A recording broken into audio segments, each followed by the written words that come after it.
Wendy Bell Radio is live. Well, that makes up for a little of the lost enthusiasm that we had yesterday. Brock didn't come with his A game on that. Well, neither did you. You didn't turn on the... I did. It was on. It was on. It wasn't my fault. It was muted, and then you tried to blame me like a typical man.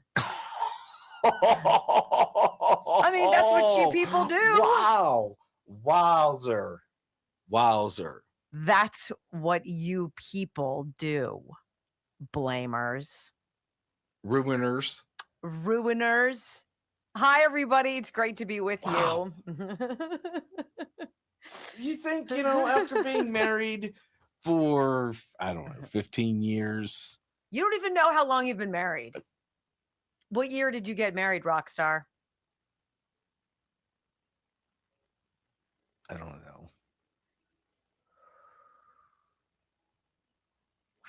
Maybe it's 14 years. Whatever. You'd think I'd be used to getting blamed for shit that ain't my fault. Ladies. On the comments. Typical man. Yeah? Here, I'll figure it out. You don't know the year? I mean, it's been 13 years. But you've just grown a couple. You said 15 and then it was 14 and now we've whittled it down to 13. Well, I got married when I was 37, I think.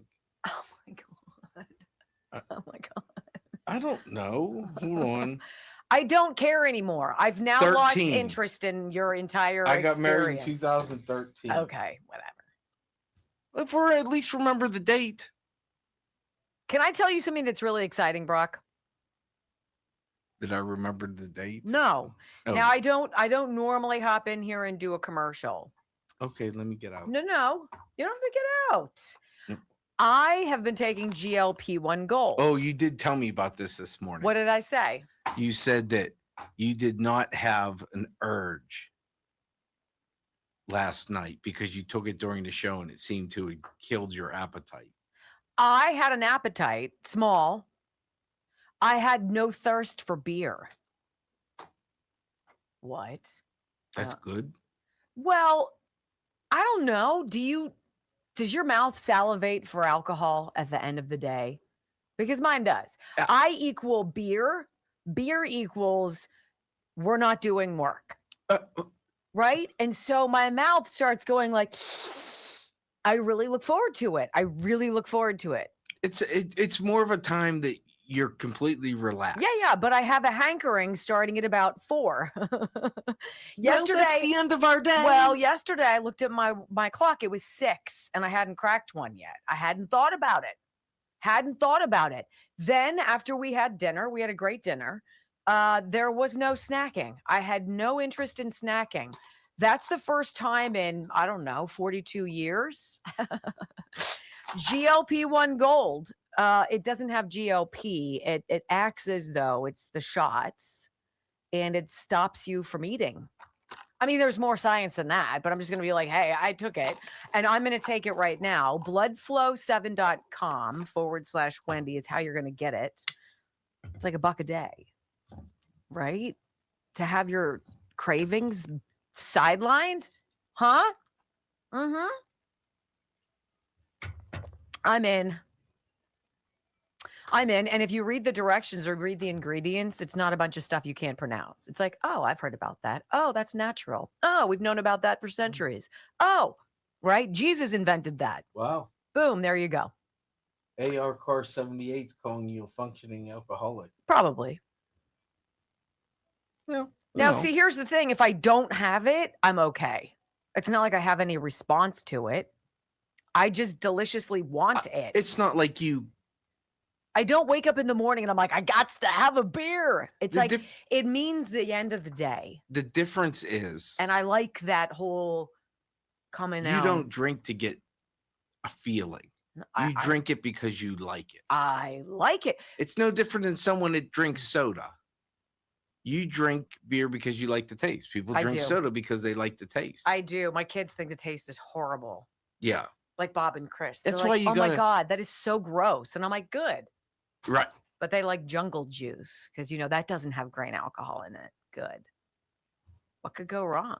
I like a good transfusion. I like a good bourbon. So good. No, I freely admit I can easily have 3 beers in an afternoon. Easily. But in fairness, though, in like 4.5 or 5 hours. Yes, that's a huge difference. That's why one beer takes me 15 minutes. All I can say is if this continues and I don't snack at night and maybe my thirst is tempered.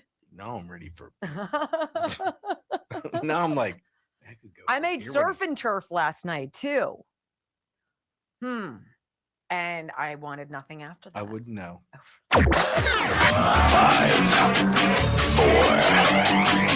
3,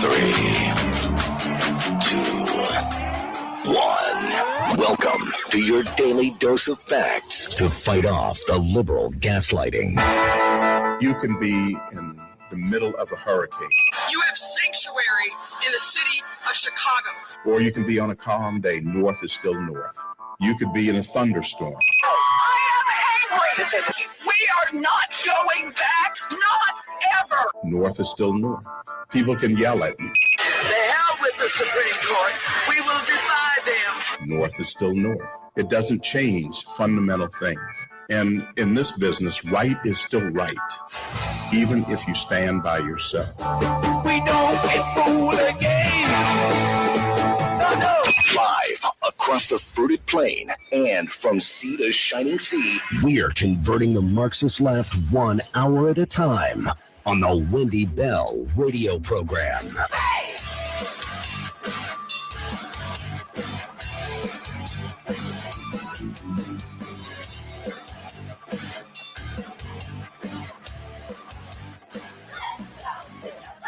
Well, hello, America. Greetings to all of you across the beautiful fruited plain. Welcome home to the one and only Wendy Bell radio program. Now, see, it kind of sounds like I had a little bit of Tony Fauci there, right? I had a great meeting. Everybody thought I was fabulous. I'm a star. Mwah, mwah, mwah, mwah. Dear diary, I love you so. Mwah, mwah, mwah, mwah, mwah. Yeah, that's not what I'm doing. I'm just saying, hey, we're simple. We tell you the truth. We're common sense, conservative people. We love America. We love talking to you for 3 hours a day. And I personally really enjoy choosing all of the stories we're going to talk about. Some things that everybody's talking about and some things you've never heard before. Either way, you are always welcome and delighted you're here. WendyBellRadio.com. Thank you for the 8.5 million podcast downloads. Welcome home. I pledge allegiance to the flag of the United States of America and to the republic for which it stands, one nation, under God, indivisible, with liberty and justice for all. Amen. You know, as we've had time to kind of digest this whole Tony Fauci supposedly in the hot seat situation yesterday, I don't think anybody is really all that shocked that he answered 0 questions, but started his presentation talking about how innocent he is and what a victim he has become because the mean old Republicans are out to get him and they want him in jail. They want to put science in jail. And I was listening to him. I'm like, you know what? You're just pathetic. And then I started thinking, I'm like, I didn't expect to get justice in Congress. Do you guys really think, where are you going to go for right and wrong? Like the epicenter of filth in this country? Capitol Hill? What do we think? What do we think? We think people were going to behave normally, civilly, like you and I do in our lives?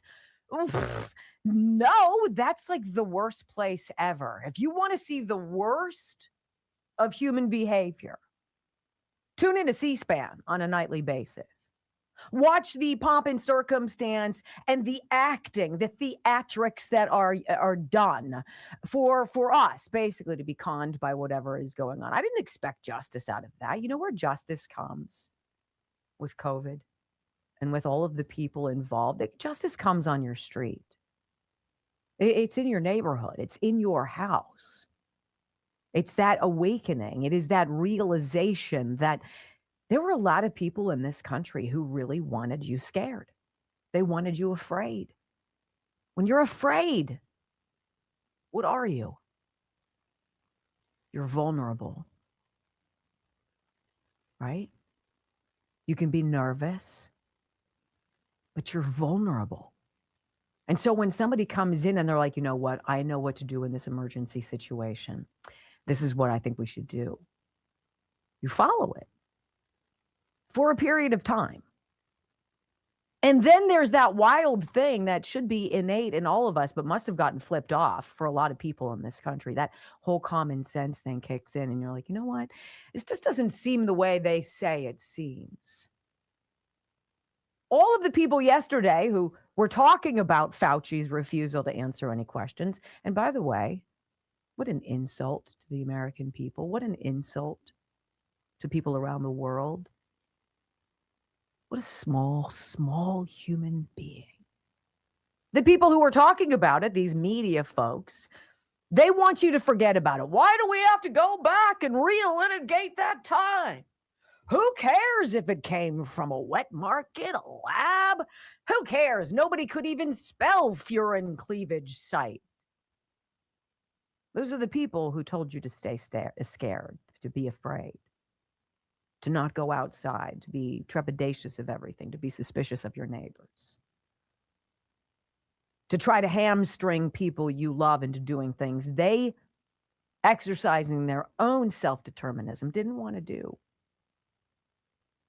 And then a lot of those people in our lives berated us, judged us, vilified us, mocked us. And all the while, I was sitting back saying, you know what? When this boomerang comes back, it's going to suck. Oh boy, did it suck yesterday for the media. These are the people you can't trust. These are the people who are the enemies. These are the people who lie to you every single day and then are surprised that you stop watching. These are the people who truly believe they are celebrities. Really? It's just Hollywood for the ugly, ladies and gentlemen, like politics, as Rush Limbaugh would say. And the people who actually cared, the people who told the truth, the people who took their oaths, be them Hippocratic or otherwise, who stuck to those, they were the ones that Fauci and co. tried to destroy. I want to set up today for you. RFK Jr. posted a brutal meme as a trembling Dr. Fauci was pleading the fifth. It actually is a phenomenal picture, and you don't even have to dig into anything to know what it means. It's a picture of Fauci sitting at his table where he's allegedly going to be testifying, but he's not yesterday before Senate Homeland Security, right? And to his right is, this is all a meme, is RFK Jr. with handcuffs. And on the other side of him is Dr. Jay Bhattacharya, who was dragged through the mud as much as anybody else during COVID. And its caption reads this: Dear Diary, if I plead the fifth, will I still be famous? You know, the reality and the punishment for a Fauci, and states are going to come after him, and parents groups are going to come after him, and other organizations on the local street level are going to come for Tony Fauci. Now, whether anybody gets a guilty verdict, no matter whether he ever is truly punished, Tony Fauci's name is synonymous with a new chapter of our history. Because of him and because of what he did and because of his ego and the people who ran interference and the media who adored him and the left Hollywood losers who fawned over him. How embarrassing, correct? How embarrassing. Tony Fauci has exposed all of it. Think about that whole chapter. It exposed mail-in ballot bullcrap. It exposed China's intervention in our elections. It exposed how deeply corrupt the deep state is and how the cabal of globalists has invaded our FBI and our DOJ. I mean, if we hadn't had that virus, which you're going to find, by the way, later in today's program, was shipped here to America a couple years even before COVID from Wuhan. I know it's such a weird coincidence, isn't it? Yeah, all of that, had that not happened, we wouldn't see a lot of things so clearly today. Yesterday, Roger Marshall, senator from Kansas, if I'm not mistaken, he said something very interesting with Brian Kilmeade on Fox. And I don't like Brian Kilmeade, so I didn't want to play it, but I want to read it to you. He said, yeah, Fauci was drunk with fame. He had a conflict of interest. He'd been funding this gain-of-function research. He had hoped, this is what got me, he had hoped to get a Nobel Prize for this gain-of-function research someday, and instead, 1 million Americans died from it. 20 million people across the world died from this virus, and he still wanted to do more with it. He always said that he thought the benefits outweighed the risk of gain-of-function research. The benefit for Tony Fauci, the risk to the rest of the world. And so where are we now? We have a loss of trust in media. We have loss of respect in science. We have a lack of faith in experts. And what are you left with? That beautiful God-given thing that makes you different from the entire animal kingdom, your freaking common sense. You knew better. They will pay in a way. Maybe not the way we want, firing squad, guillotine, hangings. I don't know, drop them off in a river infested with crocodiles, see if they can make it back. I don't know, name your punishment. It's not going to be like that. But the people who will fall down like a row of dominoes, who have so enjoyed their privilege, their elite status, their ability to sanctimoniously sit back and judge you while waving their magic wands. They're just like Fauci. Unbelievable. Unbelievable. Unbelievable. This is the story today. Period. And it's going to be a doozy to tell. Wait till you hear all the sound that you didn't hear yesterday. I got a little before and after John Fetterman, what he said in the hearing, and then how the guy who had a stroke makes more sense than the rest of those people combined. You're going to like that. But when we come back on the Wendy Bell radio program, the one place to never turn when you want information you can trust, Fox News. I'll tell you why. Don't miss it next on the Wendy Bell Radio Network. I was thinking about that. I'm like, why do I think I'm going to get some kind of satisfaction out of this? You don't get satisfaction out of Congress. You just get frustration. You just get disappointment. That's the name of the game. Unfortunately, that's what it's become. It all happens at the local level. Remember when John Guandolo used to always tell us that? Change happens at the local level. Always has to happen at the local level. Look, I'm not going to tell you that this drink LTV that I'm now a full week flush into had any help with me yesterday with lack of cravings and lack of wanting to eat with my GLP-1 Gold from Blood Flow 7. But I'm going to say that this is something that is very intriguing, and I am, like I said, a week into it. It's a powder. It's a citrus-flavored powder, and what this does, and the ingredients that are natural, nothing pharmaceutical, pour it into water, shake it up, drink it, and say hello to hydrating your liver. What? Yeah, I never really thought about that. That your liver, which has to move out a lot of waste and cleanse your blood and what have you, it can be dehydrated. And if it's dehydrated, you feel it. You feel kind of like a turd. You eat and you bloat and you feel like a big squish. Your skin looks dull. You lose your energy and you just chalk it up to just being old, but it's not age. It could be your liver saying, oh my God, pay attention to me. And so that's what this is. drinkltv.com/Wendy. I forget what the promo is here, if it's up to 65 or up to 35. Let's see what it is. 64% off. Up to 64% off. What? Mine come in these little packets so you can grab and go. If you grab like a granola bar or something as you walk out the door, grab your water, Hydrate your liver. I'm telling you, it could be the 1-2 punch for me that helped me yesterday. I feel no hunger pains right now and no cravings at all. And this is usually about the time I'm dying for some Skittles. So drinkltv.com/Wendy. 64, up to 64% off. I wonder how they get up to. Like, is tomorrow it's going to be 50 and then on Monday it'll be 60? I don't know. She said she could drink 3 beers a night. Yeah. That doesn't mean she does drink. Oh, I do. Oh, you do? Oh, I do. I've watched you drink. I've never seen you put 3 away. You're usually like 2.5. I'm talking like 4 or 5 hours. Right. You know, I can drink a beer, and then I'm like, oof, and then I'm full. And then I don't want to, no. But then Joe gets home, and then I'm like, hey, let's have dinner. So you guys don't have to assess my alcoholism. I'm doing just fine. It's okay. I'm just honest with you. I do like beer, and there's some things I don't want to give up.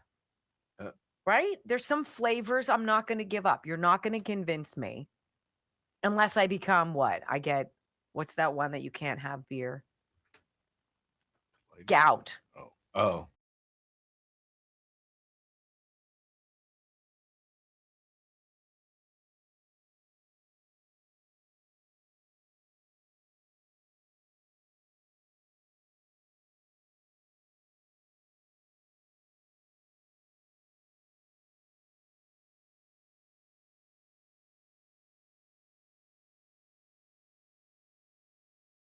This is Senator Roger Marshall saying yesterday in response to Fauci's testimony, he was so drunk with fame. He had a conflict of interest.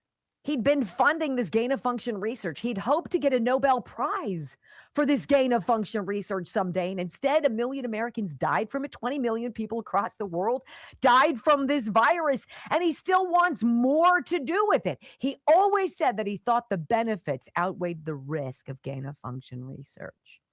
And at the end of the day, he destroys the trust of the American people for the government and created all this vaccine hesitancy as well. Think about that. Think about how many things Dr. Fauci destroyed just by being a jerk.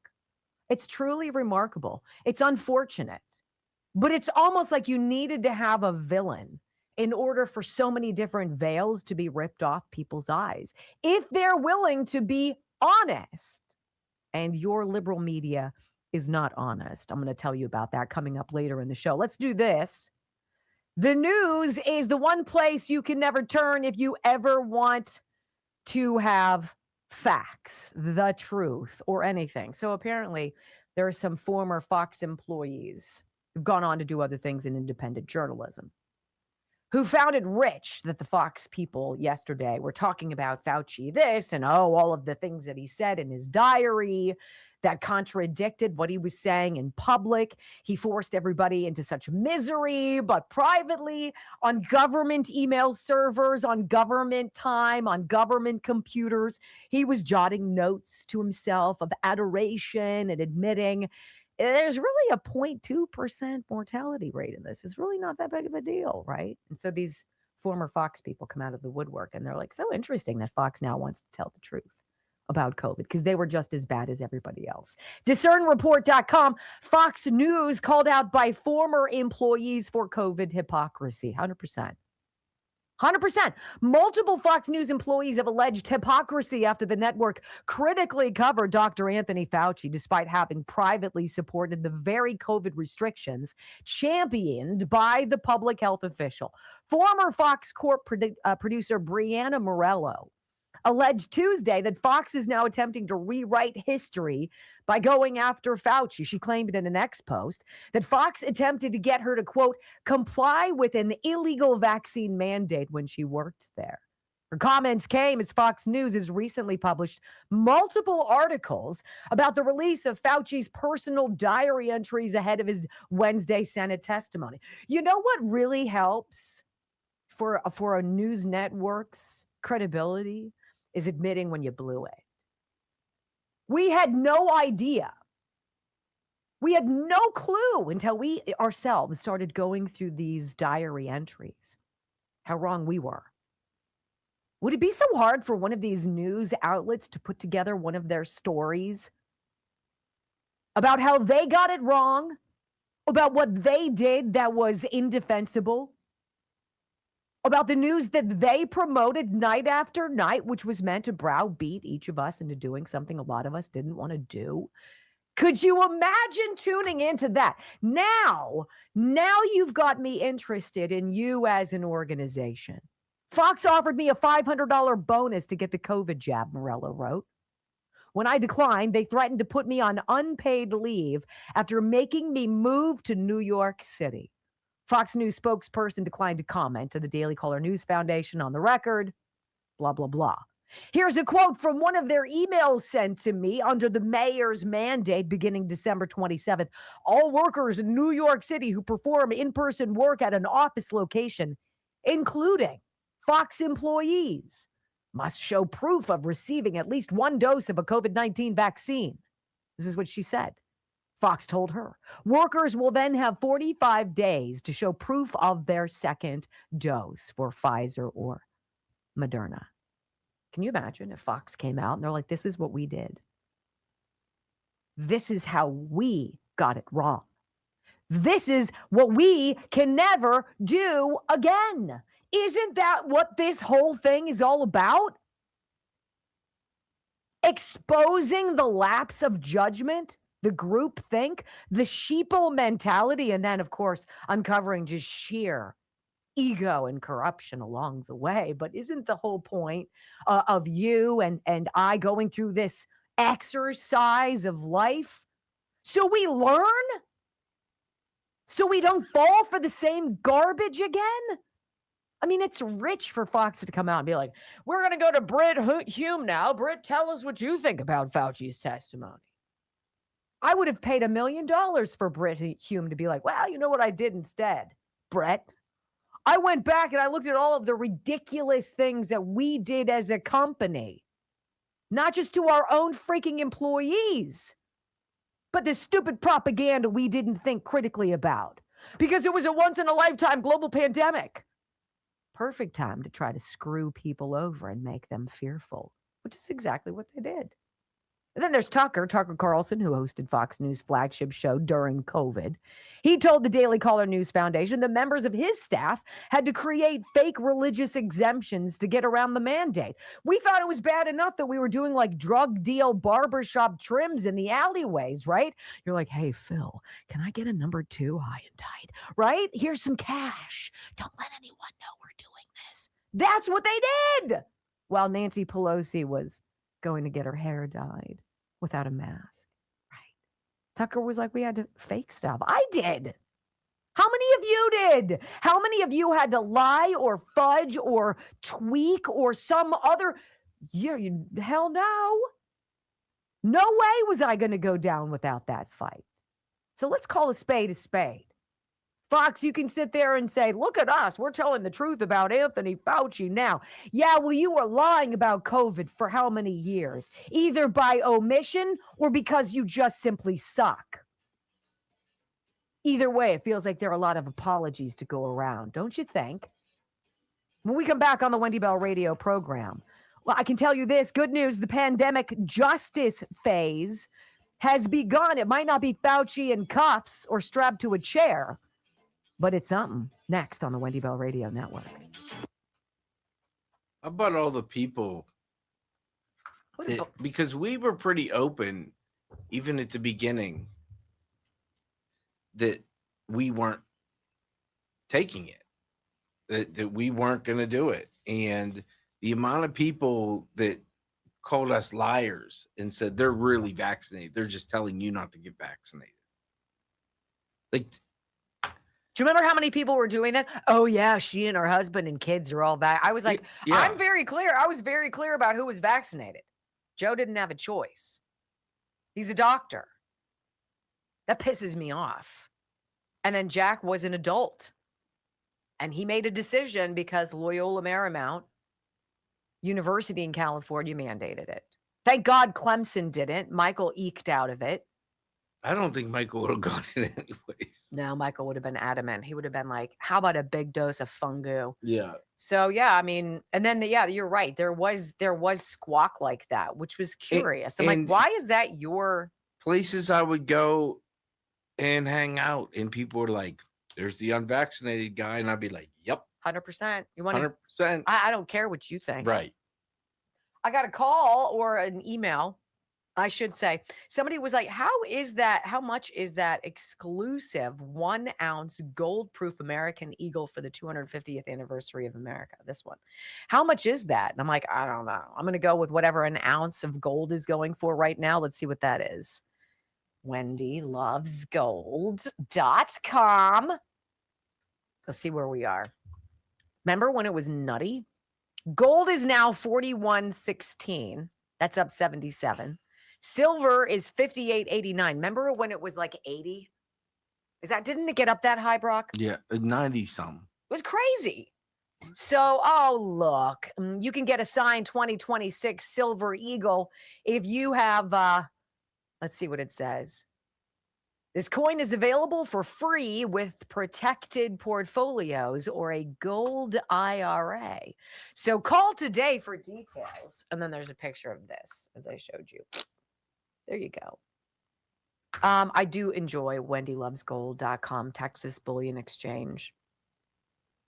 I've gotten great feedback. I've gotten a couple people who feel I've been able to move their emails about maybe not being delighted or having a question onto Texas Bullion Exchange, and they're extraordinarily responsive, which is one of the things I really look for in a company. Not every client is going to love everything about you, and people like to bitch, and that's your prerogative. But it's one thing to be complained about, and it's another thing to fix the problem or address it. It's one of the things I really like about working with these folks. They want to know what you think. They want to improve, but they offer you a service unlike any other. 855-927-5557. Remember, gold and silver, you could pass it down to the next generation or the next generation. It's wonderful, wonderful wealth creation. WendyLovesGold.com.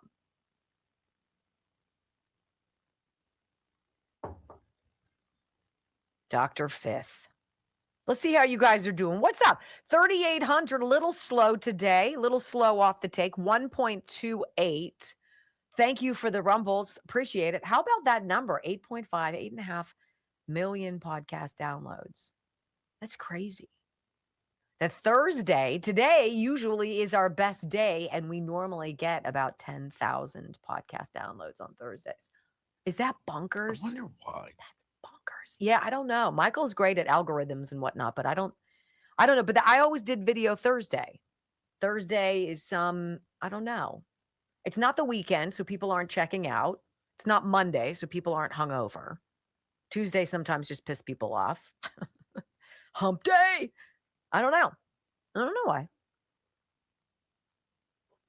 I'm kind of excited, though, to go back to 10 a.m., 10 a.m., because I can make Crescent Mountain coffee again and not get this Maxwell House sludge that I'm very happy Maureen made for us. But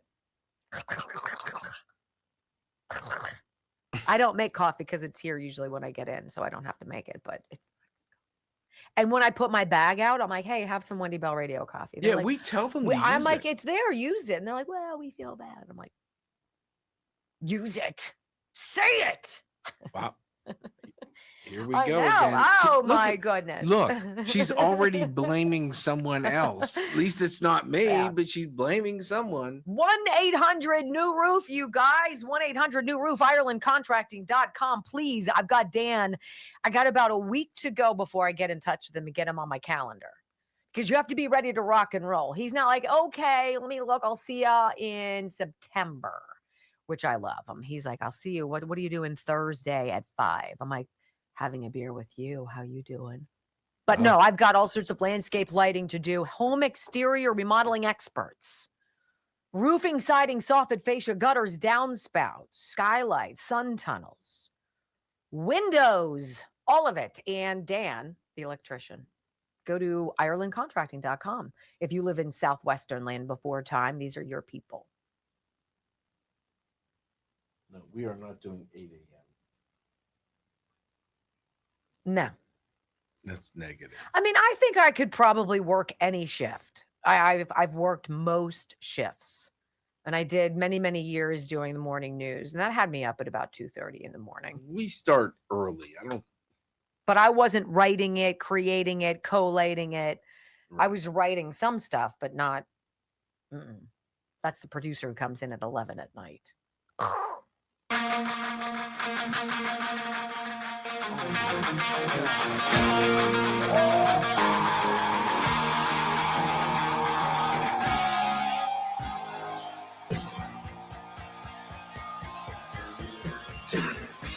Welcome back to the Wendy Bell radio program. I do feel justice is coming for Dr. Fauci and others. And I don't think it's necessarily going to be for what we think it's going to be. But I do believe there are lots of avenues that opened up with his pleading of the fifth yesterday 111 times. I want to take a Fauci flashback, if you will, because he's sitting down. This is in 2022, I think. No. This is November 25th, 2019. This is a month before COVID, right? This is Fauci sitting down with an interviewer named Ian Bremner. And Ian asks him, do you have a dream?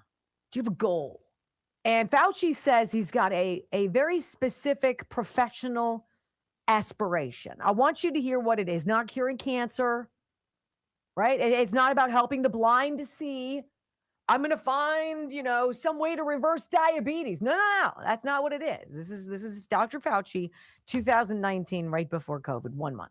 And then the other thing that I aspirationally hope to be able to encounter is the ability to rapidly respond to something brand new, whether it's a brand new pandemic or, as you mentioned, a brand new attack upon us deliberately by bioterror. Dr. Anthony Fauci, don't panic. Get your flu shot. Is that fair? You bet, and I already have. Very good. Yeah. Ew, who's got the loofah? Scrub it off, guys. One thing I aspirationally hope to do is to respond to a situation that could kill all of humanity. That gets my rocks off. Can't wait. What? Is that what you would get out of him? No, but that's what it was. I mean, to be able to encounter is the ability to rapidly respond to something brand new, whether it's a brand new pandemic or a brand new attack upon us deliberately by bioterror. How you doing? Ew! He didn't want to do anything other than that. CNN legal analyst Ellie Honig. It was interesting. They had him on this panel, and he's pretty based, I'd say.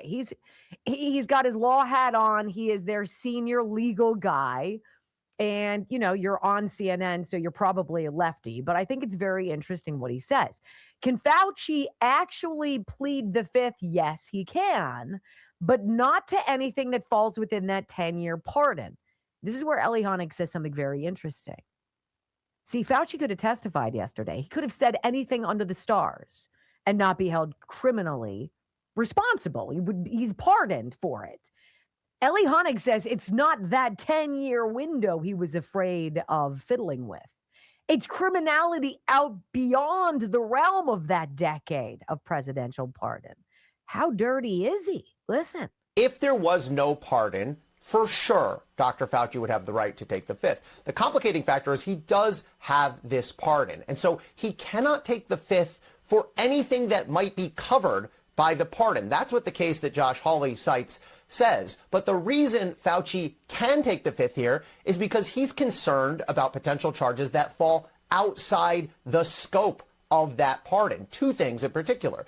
One, the pardon from President Biden would only cover Dr. Fauci for potential federal crimes, but Dr. Fauci could still be charged for state crimes. In fact, a few minutes ago, we just heard Senator Moody from Florida say that there is a state-level grand jury looking at Dr. Fauci. So he can invoke the fifth on that basis. The other thing is the pardon was issued by President Biden on his last full day in office, January 19th of 2025, and only covers conduct up to that date. So Dr. Fauci can still be charged with federal crimes or state crimes that happened after that date, up to and including today. So the case Senator Hawley cites really makes my point, which is he cannot take the Fifth for things that are within the pardon, but he certainly can take Fifth if he has exposure outside of the pardon, which he certainly does.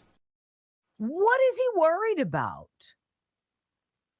You know, we were having this conversation at my house last night. What if Dr. Fauci caused the AIDS pandemic? I want you to chew on that for a minute. I have no proof. I'm not saying he did. But he sure had his hands all over AZT, the drug to treat it, right? He's done some rather barbaric things. And I'm afraid he needs protection from that. So he did not want to answer questions, even though they were covered, if you will, regarding the parameter of his pardon. But 10 years is 10 years. Fauci himself said he was been in public service for 50, right? What if? What if? He just told you one of his most exciting things he wanted to do was handle some large-scale pandemic. AIDS was pretty big. Huh. Just something I think about when I'm driving and alone. How about this, Roger Marshall, Senator Roger Marshall, best 37-second answer to the question, what really did Tony Fauci do? I think it's what Fauci said in his diary versus what he told the American public, that he destroyed the trust of the American public for government and for vaccines as well. I mean, you're starting to rattle off some of these incongruencies. On January 26th, in his own diary, he says that this virus came that it did not come from that wet market. And then just 5 days later, he's talking to 12 of the greatest scientists that do gain-of-function research. 10 of the 12 say that this came from a laboratory, not from nature. He didn't tell that to the president. He didn't tell that to the American public. And then it was one lie after another. Democrats who refuse to see what's going on here and think it's mean old Republicans going after this guy, do you not remember what he did to you and your kids? Do you not? Here's Rand Paul with Benny Johnson last night. And so the whole idea is, okay, we're going to skip ahead. I'm going to file this contempt of Congress charge. I'm going to go right to the Department of Justice. That's the news today. We're not even going to have some vote here in Congress. I'm going to set it, or in the Senate. I'm going to set it. I'm going to put it out to the hands of the DOJ. Very interesting that they are waffling now on Todd Blanche being the Attorney General. Who's there? Who's waffling? Oh, those rhinos, Cornyn and Tillis. See how this whole chapter of American history has exposed people for who they really are? It's forced you to see, if you're willing to open your eyes and ears, right? Rand Paul says, hey, there's a lot of states already. I'm thinking Florida's Attorney General right now is looking to go after Fauci and to prosecute him on the state level, which Fauci would not be immune from, and how the senator would be happy to help. Rand Paul said, I'd be happy to share my details with any state out there that's looking to maybe file charges of their own. Oh, boy. I did have a question for you about a new revelation that we have here in the state of Florida. Breaking news that the Attorney General in the state of Florida, James Uthmeyer, is looking at prosecuting potentially Dr. Fauci for his crimes based on Florida law that would not be covered by a federal pardon from Joe Biden. What is your take on this? Have you had any outreach from the Attorney General of Florida? We're happy to share our information with anybody. Most of the things that we had looked at that we believed were breaking a federal law were destroying records, which is a federal law, lying to Congress, which is a federal law, and now what we're contemplating is sending a referral to the Department of Justice for obstruction of a congressional investigation. So those are very federal. I don't know right offhand what the state charges would be. We're open to cooperating. We have a mountain of evidence, and we're more than willing to share it with people who wish. We've been sharing most of it, frankly, with the public. We've been putting as much out there as possible so people can make up their own mind. Plus, there's 1,000,001 people like yourself and other sleuths that will go through this and find things that maybe even we didn't find. Florida Attorney General James Uthmeier just dropped the hammer on Dr. Anthony Fauci in a post on X. The free state of Florida's top law enforcement officer announced that his office is launching a formal state-level investigation into the former NIAID director following Fauci's stunning refusal to answer questions under oath before Congress. Fauci's lack of candor to Congress is unbelievable, Uthmeier wrote. My office is launching an investigation into Dr. Fauci. It's past time we get the truth of what happened during COVID. That, in addition to, there's another story here I saw on Just the News moments ago. Let me see if I can pull it up. Prominent parents' rights activist says families may sue Fauci over COVID-19 pandemic response. Look, they might not get him in Congress, but what's worse? That or having death by a million cuts coming your way down the road, because that's what it feels like for the good doctor. How many different groups could sue him for what he put out publicly versus what he knew privately? And what an absolute moron. You're going to put all of those details in your private diary on computers that are owned by the federal government? And then you're going to be pissed when they get exposed? Those are public records, Tony. We paid for those, you jerk. While he was waxing poetic in the mirror, swooning at himself. Ugh! I hate it. I hate it. Fauci will have to be prosecuted at the state level. And you might remember this name, Nicholas Holscher. He is one of the epidemiologist rock stars who works with Dr. McCullough. He, in fact, is the administrator of the McCullough Foundation. And he dropped something last night, kind of in a passerby sort of thing, that got my attention. He says it's not just Florida. It's, in fact, 7 states that have already filed criminal referrals for some people beyond just Fauci, whose names you will absolutely recognize. Listen. Criminal referral requests have been filed in 7 states already against Fauci and many other public health officials, including Peter Daszak, Ralph Barrick, Deborah Bergs, Peter Hotez. These criminal referral requests accuse them of crimes such as terrorism, murder, homicide, fraud, abuse, and racketeering for lethal hospital protocols. They've already collected hundreds of victims in these requests to prosecute them. And so there are 2 active criminal investigations as a result of this. And then also lastly, Florida's Attorney General did just say they're opening an investigation against Fauci. And so I think that will be the avenue. He has to be prosecuted at the state level. That's going to be the secret sauce, the state level. By the way, Fauci, while he was infatuated with himself, was unaware that the rest of America doesn't forget. These investigations, these cases they've been working on these for years. Drop them. When we come back on the Wendy Bell radio program, let's look at what Nick Holscher says. The list of possible, plaintiffs, next on the Wendy Bell radio network. Maybe it's defendants. Names that we've talked about, names that weren't sexy, names that you did not hear on Fox News. You just didn't. Ooh, I got a couple really cute emails. It's time to read them. This is sweet. This is from Susie. Hi, Wendy. I was moved by your opening on July 10th, losing your mom 2 years ago. Your talk about spending time with your dad, going through your mom's clothes, finding her bracelet. Beautiful and spiritual story. I was my mom's caregiver for 3 years. She passed on August 17th, 2024.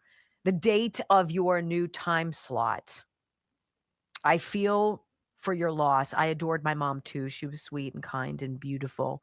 As I believe you loved your mom so much too. In the chats, I've said love you bunches. I'm a faithful fan. I love your show. I love it, all caps. I watch every day, including at the gym every other day. I look forward to the truthful news you provide each day. I love your quips, your chuckles, and adorable expressions. My husband listens along too as I play you loud and proud on my Bluetooth JBL speaker. I pledge allegiance. I sing along. I dance, and sometimes to the music Brock plays after commercials. I use Tulip Bloom Velour, Native Path Collagen Powder, Juvenon Blood Flow 7, and the GLP-1, maintaining a 35-pound weight loss for 9 months now while working on further long-term weight loss. So thank you for your show. That's about as great as it gets right there. Thank you. Thank you, Susie Graham. That's her handle on Rumble. Thank you. She brings up Blood Flow 7. bloodflow7.com/Wendy. This is the supplement I take. I take these 2 capsules every day. And I'm just going to say there's no earthly reason I should have the energy I have. I think if most people tried to do what I like to try to accomplish every day because I can, I think most people would be like, oh, for the love of all that's holy, sit down already, have a nice tea. And I'm like, I've got stuff to do. I've got places to be. I've got to do things, and I get them done. bloodflow7.com/Wendy. When you have more blood flow to your heart, it's amazing what happens. It's more blood flow to your muscles, more blood flow to your brain. Men, think about more blood flow for you. It's amazing. bloodflow7.com/Wendy. 30% off always. I don't know why you're not taking it. You got me taking it. I take it on vacation. I take it all the time. All the time. Not going to give it up. I take it right along with my prescriptions that I have to take. We subscribe because I want them to make money. I'm like, yeah, I could get all your product for free, or I can say, hey, hats off to you. You know what, Brock? When our schedule shifts, you'll bring Sinatra over, and you and I and Sinatra and Murphy will go into the woods like that path we walked that one time when I think Sinatra almost died. He needed mouth to mouth. I think he was dead for 3 days, right? He came when we got back to your house. He just literally passed out. Right? We're going to do it. And I'm interested because you've been taking Blood Flow 7 now for months. I'll be interested to see how you and I both do. I know how I'll do.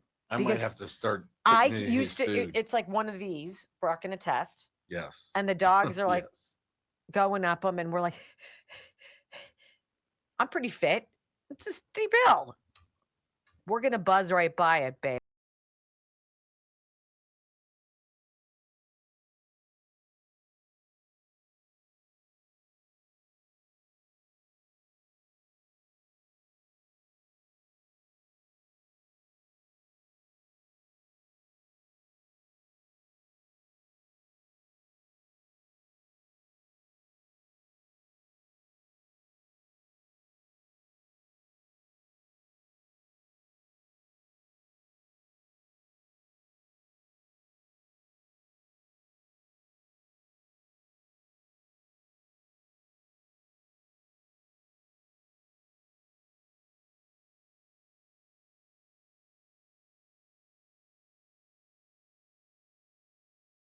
So this Nicholas Holscher is very interesting. He's one of those guys you'd want to follow, but you'd be like, who's that guy? This is the value of being part of our locals page, locals.com. Plug in Wendy Bell Radio and join us. We give you the rundown, right? $5 a month. And I think we give you 2 months free because we feel bad that we charge for it. It's like the only thing we charge for, but it's the rundown. It shows you everything we have, every soundbite, every website, everything. Reason 11 billion that you love us, right? You'll get hooked onto this website called thefocalpoints.com. And this is where Nick Holscher from the McCullough Foundation, epidemiologist, very smart dude, trust these people, where he says the pandemic justice phase is beginning as criminal investigations commence. What? In this explosive episode of Focal Points, Nicholas Holscher, sits down with two fearless attorneys from Vires Law Group, VIRES, never heard of them either, Rachel Rodriguez and Mimi Miller. And these two are leading an historic legal effort to hold top public health officials accountable for their actions during COVID. Thank you. Rachel, who is the founder of the Vires Law Group in South Florida, entered the fight through early litigation against mask and vaccine mandates. Mimi, a former criminal prosecutor, joined Rachel in 2023, and together they've now filed 7 criminal referral requests to attorneys general across the United States accusing Fauci and top COVID officials of serious crimes. I mean, serious crimes like murder, racketeering, fraud, abuse, and terrorism. These efforts have already resulted in 2 active criminal investigations. Now, in the interview here, they go through some of the specifics, but let me just give you, in the short time we have, the accused, who these 2 attorneys have already filed lawsuits against or are in the process of. Dr. Fauci, right? Dr. Cliff Lane. He was Fauci's chief deputy at the NIAID. Dr. Francis Collins, remember how he liked to sing about viruses? Puff the magic virus, that D-bag. Former director of the NIH, Deborah Birx, Scarfy. She's a piece of work. Tool sandwich, former White House COVID response coordinator. Rochelle Walensky, who just always looked petrified and like she was lying all the time as she was the director of the CDC, which, by the way, kept changing all of their websites, right? As we started trying to figure out how many kids actually have died from COVID. Oh, out of 74 million, it was 66, ladies and gentlemen. Yeah, we were the ones who told you that. Then Stephen Hahn, Dr. Stephen Hahn, he was a commissioner with the FDA. Janet Woodcock, she sucked with the FDA. Dr. Peter Hotez, who just looked like he needed a shower and some dental floss. He was the dean of the National School of Tropical Medicine at Baylor. Robert Redfield, former director of the CDC. Peter Daszak, the president of EcoHealth Alliance. Ralph Barrick, the professor at the University of North Carolina, Chapel Hill. Dr. Rick Bright, former director of BARDA, and all sorts of administrators of various hospital systems and care facilities. They're not escaping unscathed, ladies and gentlemen. Not if these folks have anything to do with. What are the applicable crimes? Ready? Terrorism. Under many state laws, terrorism includes committing crimes to coerce or influence government policy or civilian behavior. How about murder and involuntary manslaughter? Patients were knowingly given lethal treatment such as remdesivir, despite it being pulled from an Ebola study for causing over 50% mortality.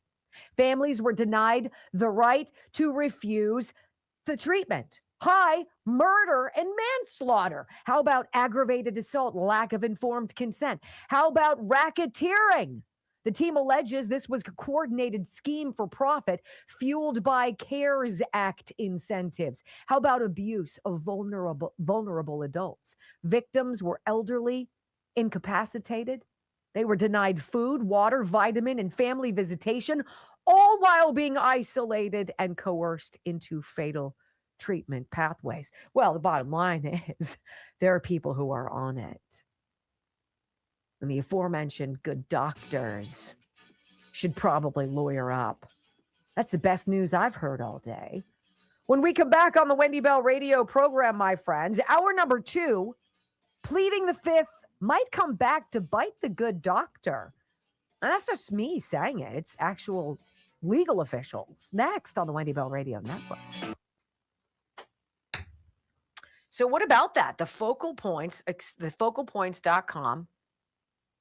This Nick Holscher article, that's one to bookmark. I'm bookmarking this. Add bookmark. Bookmark this tab. You know what another thing is that you need to bookmark? All right. Open up a new tab if you're watching me on your laptop. All right. Open up a new tab. The toolbar, go info.healthrevolution.net. Save it. Go down to your bookmarks, bookmark this tab. Why? Because I guarantee you're paying too much for health insurance you probably don't need. Kind of like your ridiculous DirecTV bill or the Sirius XM channels I have on my car, none of which I like, all of which seem to suck. That shouldn't be your health insurance. You should get the coverage you need, the coverage you want, at a price you want to pay. And that is what Health Revolution does. Go to info.healthrevolution.net. Add some information about yourself or call 800-868-6187. 800, write it down. 800-868-6187. You're going to be pissed if you don't, because things are rapidly changing with the whole Obamacare marketplace garbage. You got millions of people dumping out of it because it sucks. It was billed as being the new messiah. It's terrible. Your costs went up. Your premiums went up. Your coverage went down. Your deductible went up. Tell me again how this works for you. 30 to 60%.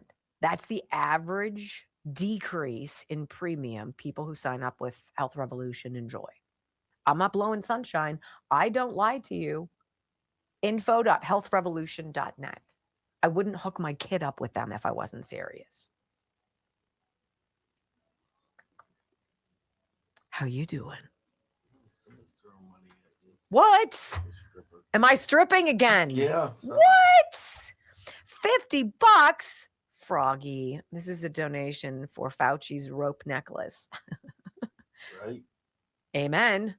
Maybe they'll have a white sale in his jail cell like they did at Jeffrey Epstein's. Which sheets do you like, Jeffrey? These or these? Or these or these? Or these? Or there's like 30 pairs of sheets I think we need to now in his cell. start figuring out what's going to be his crisis. Oh, he's going to have Cancer, some heart attack. He's going to have some. No, it's going to have something to do with the pulmonary embolism or whatever it is that he had. I asked Joe about that. He's like, that's deadly. That stuff is deadly. It's where a part of your lung dies. Just is like, wouldn't you come forward and say something if you were not a scumbag? I would never keep something from you. Hell, I can't even keep my freaking sponsors from you. I love them. And I'm like, if I found something that hurt somebody I loved, I'd be like, anybody else out there having this problem? And we would talk about it. Thank God for this. You know how many people, you know how many of you have written me and have said, oh my gosh, I found you during COVID.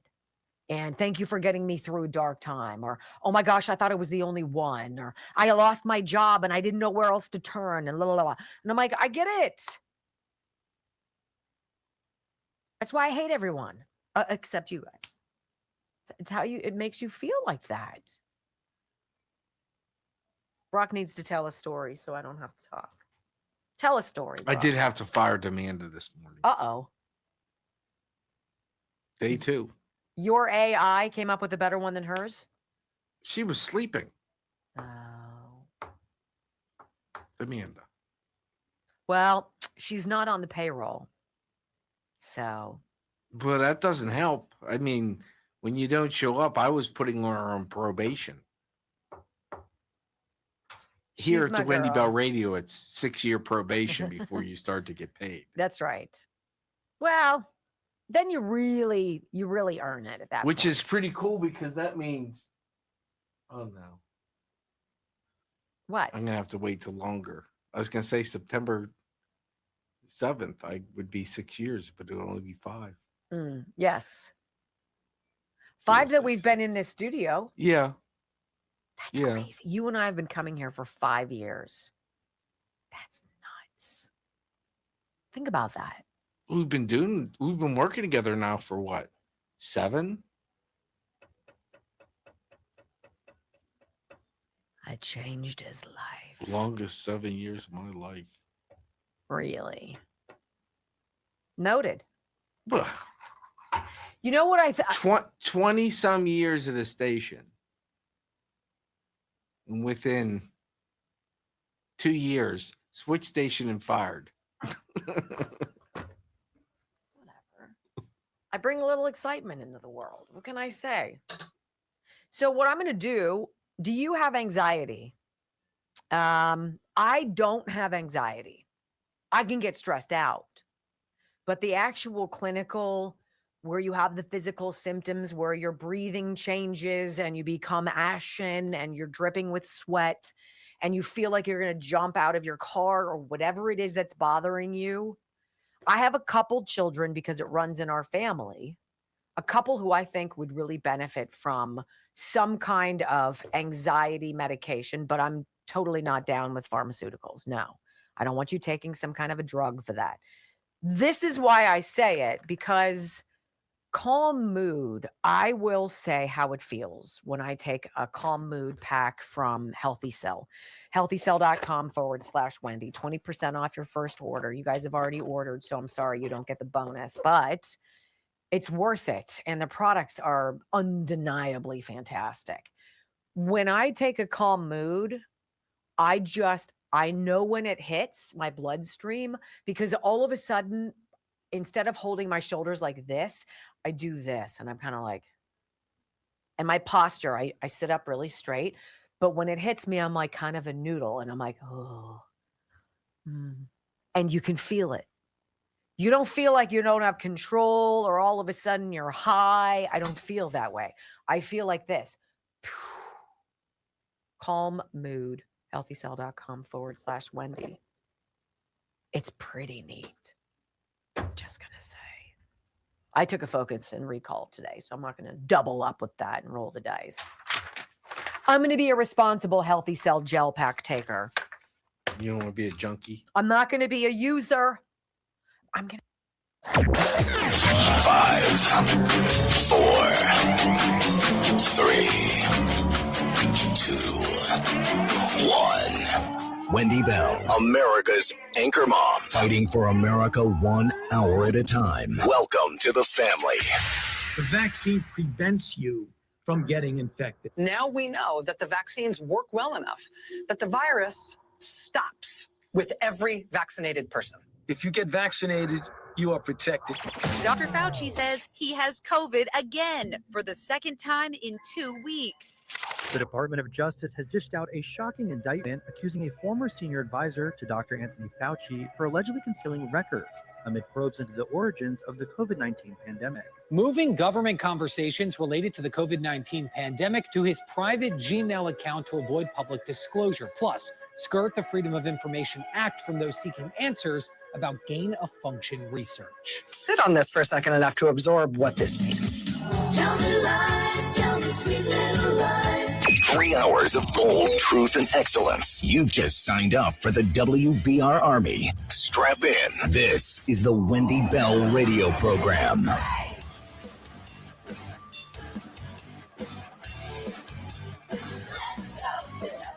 Welcome back. Hour number 2 of the Wendy Bell radio program is live. Honest people don't need pardons.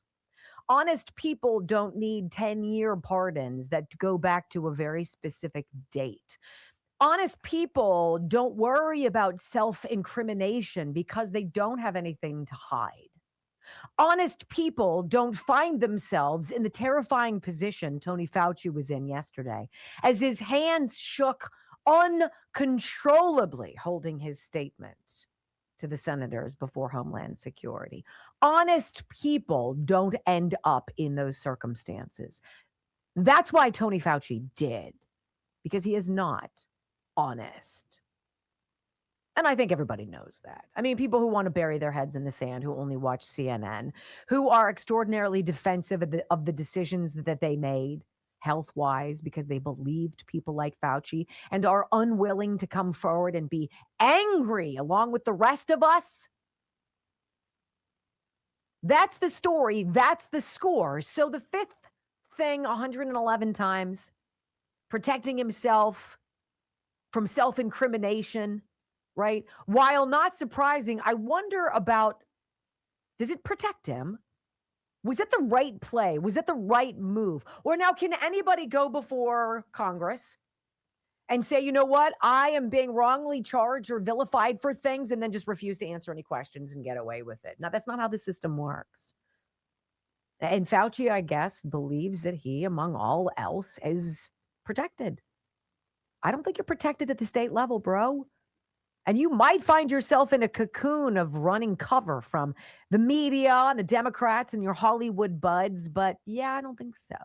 Here's Anonymous, our deep fake quote friend on X. Can Fauci plead the fifth? Like, rather than tell the truth, which would not have put him in any kind of legal jeopardy, Fauci chose to put himself in that position of jeopardy with a contempt charge by refusing to talk. Listen. On the advice of counsel, I respectfully decline to answer based upon my rights under the Fifth Amendment of the Constitution. Imagine someone receives a full presidential pardon. Later, they're called to testify about the very conduct covered by that pardon. The first question is simple. Can they still plead the fifth?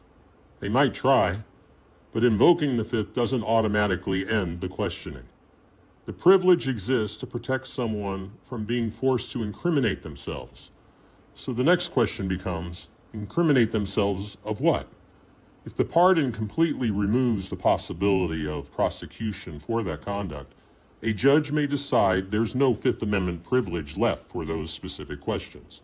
At that point, the witness can be ordered to answer. And then comes the part many people never think about. What happens if the witness still refuses? The issue is no longer the original crime. The issue becomes refusing a lawful order. Depending on the proceeding, that can lead to contempt of court or contempt of Congress. In other words, the legal battle shifts. It's no longer about whether the witness committed the original act. It's about whether the witness can refuse to testify after a judge says they must. What color is the carpet in front of you? On the advice of counsel, I respectfully decline to answer based upon my rights under the Fifth Amendment to the Constitution. Let's just get one thing straight. You don't have any rights under the Fifth Amendment because you've been pardoned, as you very well know. As the Supreme Court has been clear for a century and more, Brown versus Walker, 1896, when he has been pardoned, he may not stand upon his privilege. You know that. Your lawyer is sitting behind you now shifting nervously in their chairs. They know it. This isn't about the Constitution. This isn't about the law. This is about contempt.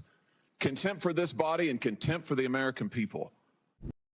So was it legally perilous for Fauci to drop an opening statement, to sit down and to allege he was a victim, that Rand Paul was some unhinged psycho who was obsessed with seeing Fauci behind bars? No, he had that wrong. That's the rest of us who are obsessed with that. But was that a dangerous thing to do and then proceed to refuse any questions about what he just said? Here's attorney Aaron Seary. He's sitting down with Del Bigtree on the High Wire. He's talking about how Fauci was wrong, in fact, to plead the fifth. You can't use it as both a sword and a shield. Interesting. I actually think that Fauci's lawyers made a big mistake in the following way. In that opening monologue that Fauci gave, okay, I've taken many depositions where the litigant pleads the fifth to every question, right? But you heard at the end that they talk about, well, you can't come and give a statement and then plead the fifth, and that's exactly right. Right. You can't say I didn't commit the crime, and then when they ask you a follow up, you plead the fifth. No, once you've opened the door, so to speak, to a topic, pleading the fifth no longer becomes appropriate. You can't use it as a sword and a shield. Right. So right. You either don't use it or once you've used it. So, for example, in his opening statement, he said that Rand Paul slandered him. Well, I would ask follow-up questions about that. I'd say, well, how did I slander you, sir? How did I slander you? He opened the door. He said that Rand Paul slandered him. Well, what were the slander statements? He said, for example, I've had a decade-long cooperation with Congress. Okay, great. With regards to what?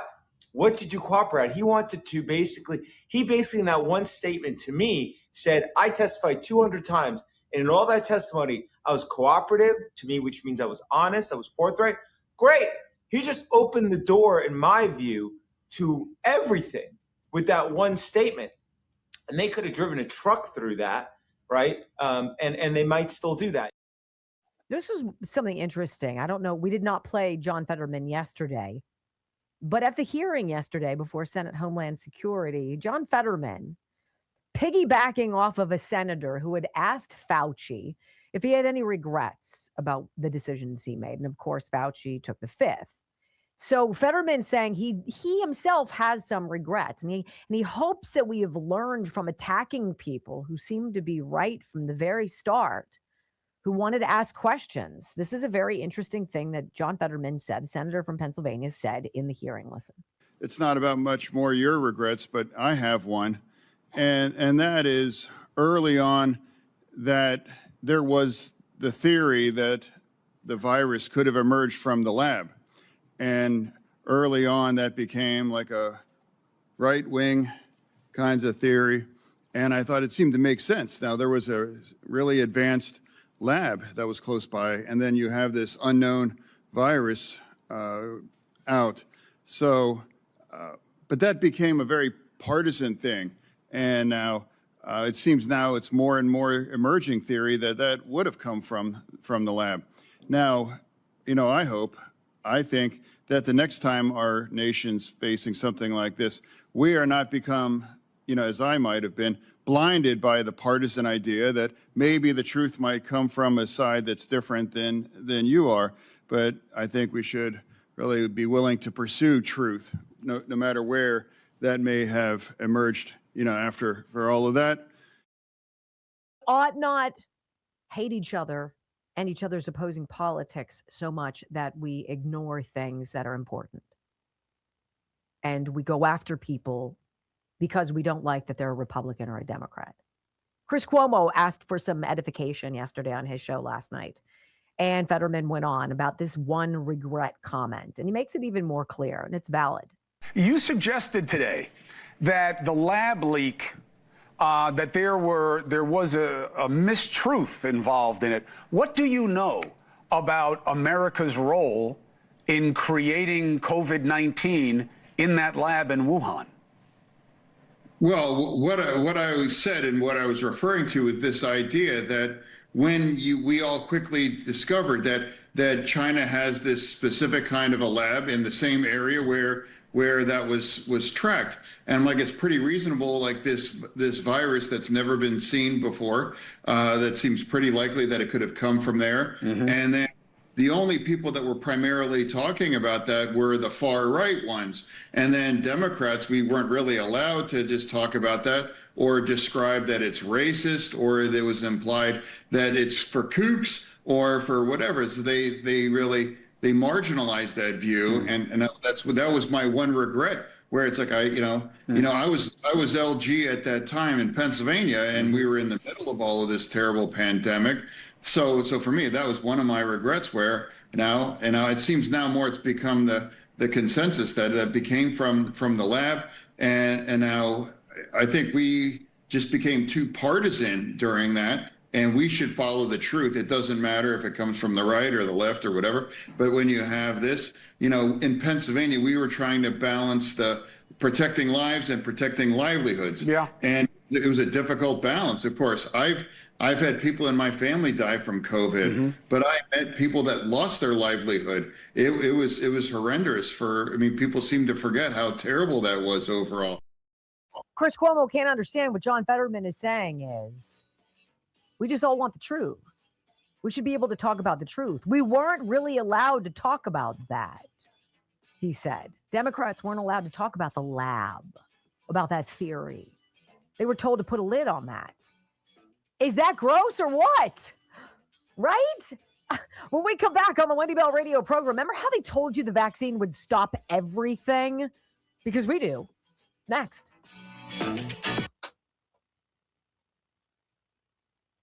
Like I hope he understands what John Fetterman's saying. Because we hated Donald Trump, right? Because it's resist Trump. Trump. What Chris Cuomo should have said is, John, I agree with you. I was the same way. I was a dick about it the whole time. I pretended. I came out of the basement after doing 400 push-ups and took off my shirt and was like, it's so hot down there. I'm so glad to be out of quarantine. What a blowhard. Meanwhile, he was biking. What a blowhard. And then and it almost got into a fist fight with some guy who's like, hey, aren't you the dirtbag who's supposed to be quarantining? And he's like, hey, mind your own business, bud. And it's like, you want to fight? And he called him Fredo. Yeah. And he got all pissed off. That's called, very small-minded individual there who thinks he's better than he is, which is unfortunate. I don't know what to say about that, ladies and gentlemen. I'm just going to say, I feel like I'm empty, missing something. Flavor that I had in my life, it's like gone. And now it's just like this blandness.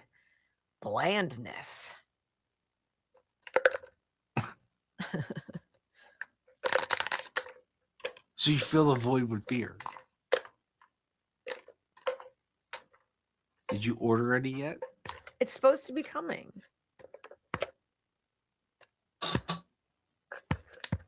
MCT Wellness, Dr. Gundry's drink. Look, I don't need to lose 70 pounds like Dr. Gundry did. However, I wouldn't mind some help here and there. By the way, it's delicious for no other reason. You're like, it's good for me and it converts fat into energy and all that stuff and crushes my cravings. Let's go. Yes, 100%. One little scoopy a day and you'll notice, wow, I'm not hungry. Love that. Every day of the week. 100%. This is why I love to drink it when we're on the air. So I'm not starving while we're talking. MCT Wellness, thehealthyfat.com/Wendy, thehealthyfat.com/Wendy. There's a great video. I'm just going to say the video attached. Don't click off of it because you're like, I have to watch some dumb video. Because the minute you start watching, you're going to be totally hooked. You're going to be like, what? I didn't know that about oatmeal. You're welcome. See, it's all about making you better. Thehealthyfat.com/Wendy. It's just a great drink, and you're already drinking water. I don't know why you're not throwing a scoop in it and eating less and losing dramatic weight.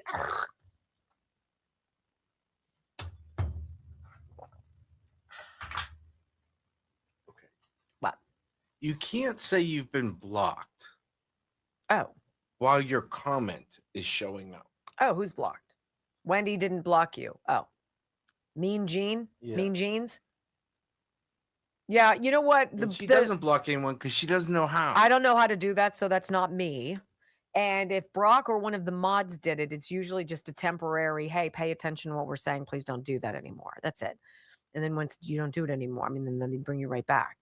So if you feel like you are being blocked, I'm guaranteeing you're not, because that's not really, we're not a vindictive group of people. It's probably something funky on your side. Just going to say. I should do one of those reads again for the Pure Lift, but I'm not gonna. Pure Life, Pure Lift. I have to see. Hydrolift. I'm pathetic. Oh my goodness. Let's see what you guys got going on. It is almost August. I have been in a pool once. No, it's already August. It's not. It's the July still. Huh?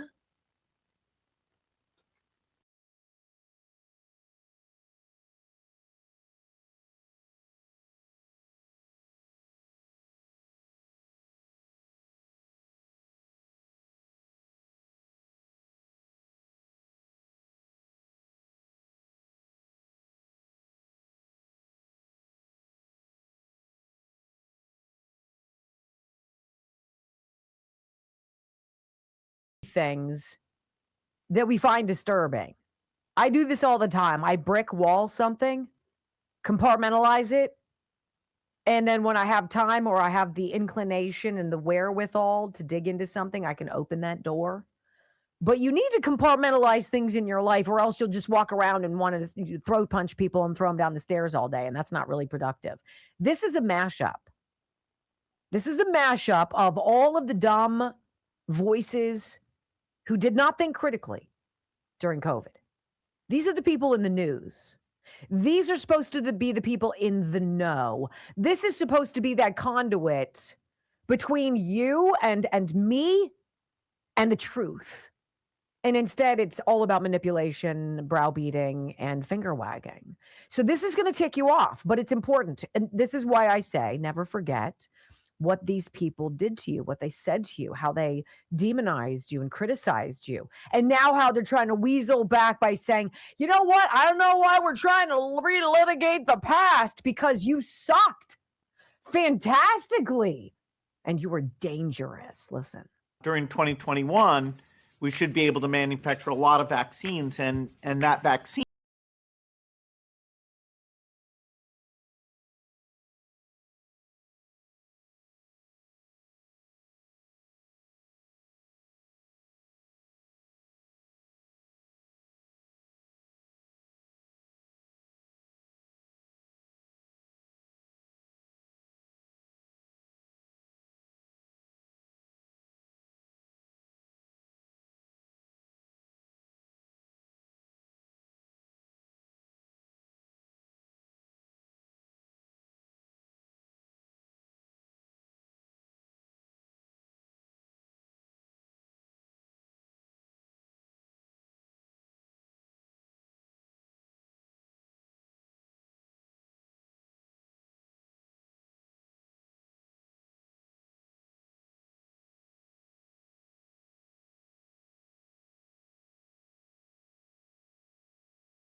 You're not going to be hospitalized. You're not going to be in an ICU unit, and you're not going to die. You're okay. You're not going to get COVID if you have these vaccinations. Yeah.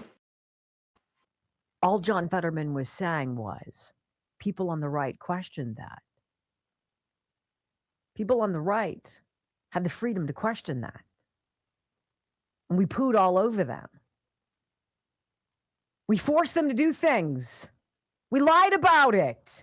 And now, 5 years later, we don't even have the class, the courage, or the character to be like, you know what? I done messed up, Aaron. I'm sorry. I shouldn't have told you that. I believed him when he said that. And I was wrong. And I'm sorry. Can you imagine if just one of those talking heads, Bill Gates, Rochelle Walensky, Rachel Maddow, some infectious disease babe, Joe Biden, any of these people, any of these reporters, any of these just sheep who desperately want you to tune in and watch them because they're all that important, who suck at the very basics of the job. Guys, 30 odd years in television news. Who, what, where, when, how, why. Basic. Follow the leader. Do what you're said. Do what was said. Do what you're told. Be a good little boy and girl. Get it done.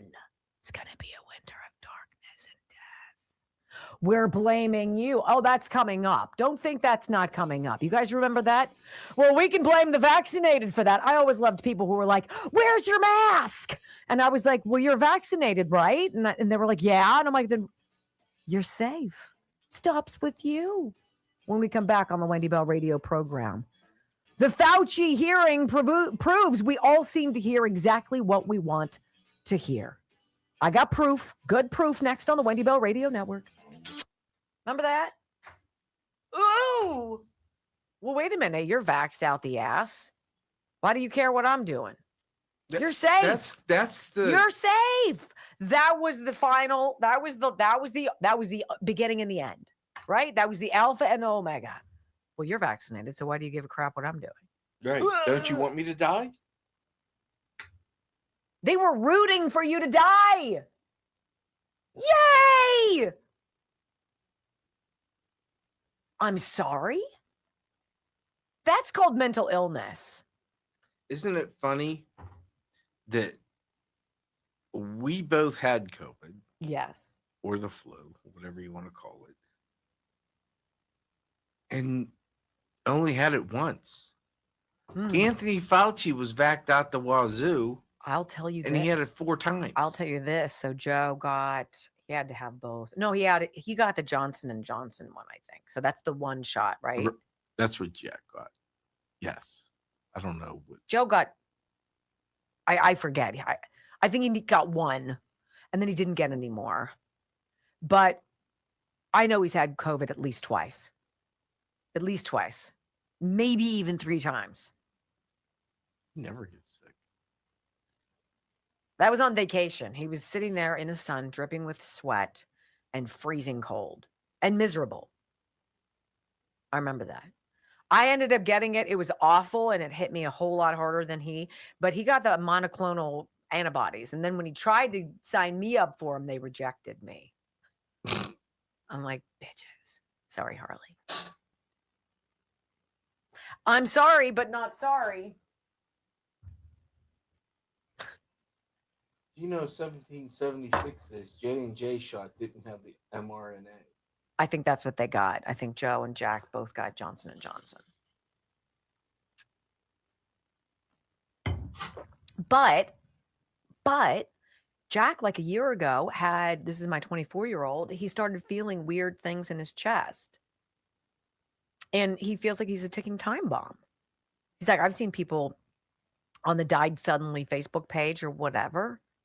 Is that going to happen to me? And we got him in to see a doctor who could do the whole workup, and he was fine. But this is what they do. They planted that seed in so many people. And I have family members who've called Joe after their 8th booster who are like, I'm having this chest tightening. And he's like, I know. I don't know, ladies and gentlemen. Let's see. Tulip blooms. tulipblooms.shop/Wendy. Look, I do not get rich off of tulip blooms. In fact, if they were a regular sponsor of mine, I would make more money. But the way the structure works is I get 10% off of whatever you guys buy, right? It's a lot. It could be a good amount of money if a lot of people buy it. I really don't even care that much about the dollar amount or the percentage. I think it's phenomenal. And it kind of sounds like I'm talking out of both sides of my mouth by admitting I make money off of you buying it. But I'm like, I would want you to buy it regardless. That's how I feel about our coffee. Just buy it. It's delicious. 10%, I'm not getting rich. But it is that good. I really love everything these people do. tulipblooms.shop/Wendy. 10% off. Right? Which comes to me. But I'm going to say to you, it completely changes your skin. You want deep, penetrating hydration. That's why I love the castor oil. I put it on my stomach and my back every single day. It's delicious. Your skin feels young again. I don't know. It sounds dumb to say that, but it does. And I'm doing everything to stop this crap. Like crepey crap. What the hell is that? That's rude, God. You shouldn't have given us that. You see in the mirror, it's like that weird old person's skin. And you're like, dang it. I'm getting it. So I just take an extra hit of velour. I rub it in. Nobody knows. tulipblooms.shop/Wendy. I love that. All of their things are phenomenal. The Tulip Soothe. If you have arthritis, you got some dull pain, I'm telling you what. He likes the body butter. The body butter is just stupid. Because you take the little ice cream scooper, you right loud. and put it in your hand, and the heat of your hand melts it, kind of comes out like thick. And then you put it in your hands and you squish them around and it heats it and melts it. And then you rub it on your skin. I don't care if anybody rubs it on me. I'm rubbing it on me. I'm like, it's so nice. It's just so nice. And the fragrances. I just sent you something. Oh, Larry. Oh, so it's not going to hurt my feelings. I love you, Tony. Shut the front door. Shut up. See, he had a chance. They had a chance. They could come out and they could tell the truth and they can take ownership for sucking stones. And they don't, because they're as freaking narcissistic and egocentric and weak as Tony Fauci. All of them. All of them.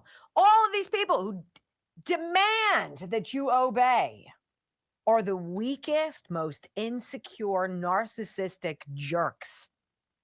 Oh, Larry. Lawrence O'Donnell is a walking joke.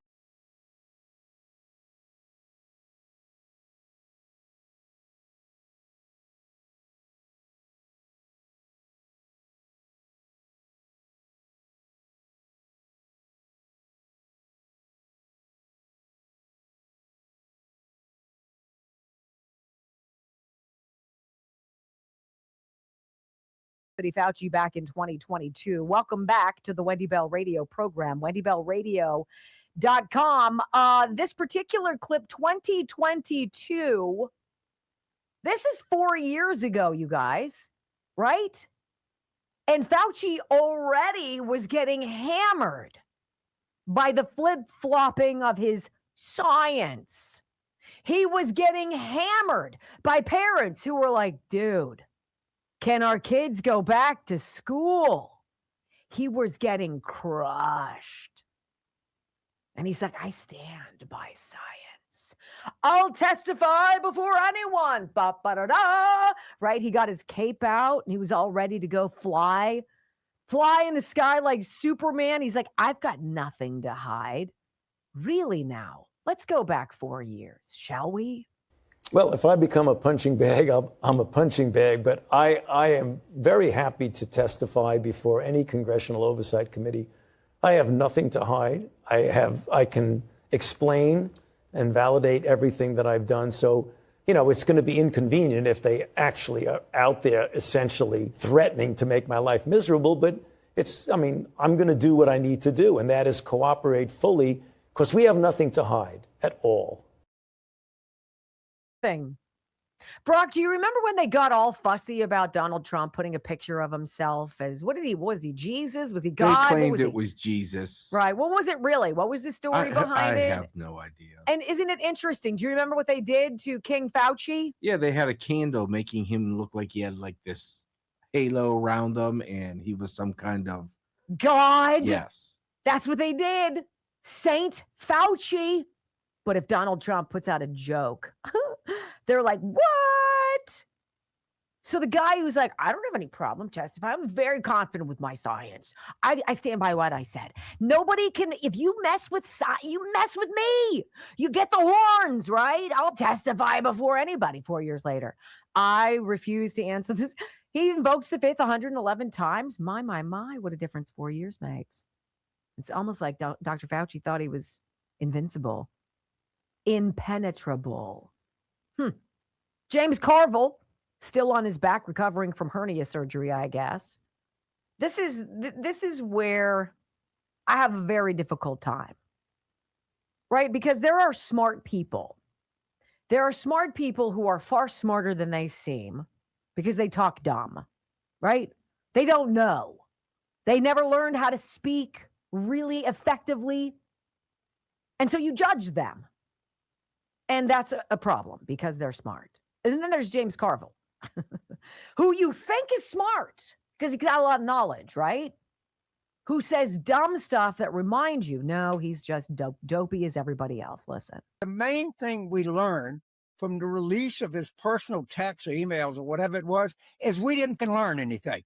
This was basically an honest guy trying to deal with a once in a millennium public health issue who did, by the way, There is no evidence that he tried to make any money off of it. There was no evidence he was recommending one thing or another for everything you do. But I don't think the guy really made any mistakes. And I think the biggest mistake, the headline mistake he made, was totally justified by his answer. So you know everything then that basically that guy says is hogwash. Here's one of the fine liberal defenses in life. If you present a liberal with an argument that's salient, you've got your points. They know they're going to lose the conversation. And that's really what it's all about. It's not about having a conversation. It's not about sharing thoughts. It's about winning. And when they can't win, they say to you something like this, well, I wouldn't know about that. Well, why wouldn't you know about that? It's COVID. Everybody knows what's going on about. Oh, I wouldn't know about that. So what did all those Democrats do yesterday in that hearing? They left the hearing with Fauci. They didn't hear all of the evidence that the Republicans had presented regarding his diary of entries that completely contradicted what his public-facing edicts were for the rest of us. I wouldn't know about that. It's not just willful blindness, right? It's something else. I don't know what the word is. It's those who will not be saved. I don't know what else to say. James Carville, if he, after 6 years, has no idea that Dr. Fauci is a scumbag who lied to the American people countless times and enriched himself, if he's okay with that, that tells you everything you need to know about James Carville. Here's Bill de Blasio, former mayor of New York City. You know, this is something that is very interesting. When the left can't win, they either say, I don't know about that. I would not know about that. Or they accuse you of trying to dwell on something that, well, we've already established that. Why are we dwelling on that? Why are we relitigating the past? They want you to skip right over the last 6 years. And I'm sorry, as a mother of 5 sons, and one who was graduating high school in 2020, that class got screwed. I will not fast forward. I will not forget. I will never forget. Bill de Blasio wants you to. I think the bottom line here is Trump once again, and the Republicans in the Senate, surprisingly, they can't get out of their own way, Caitlin. They should not be talking about something that happened 5 years ago, which the American people want to put behind them.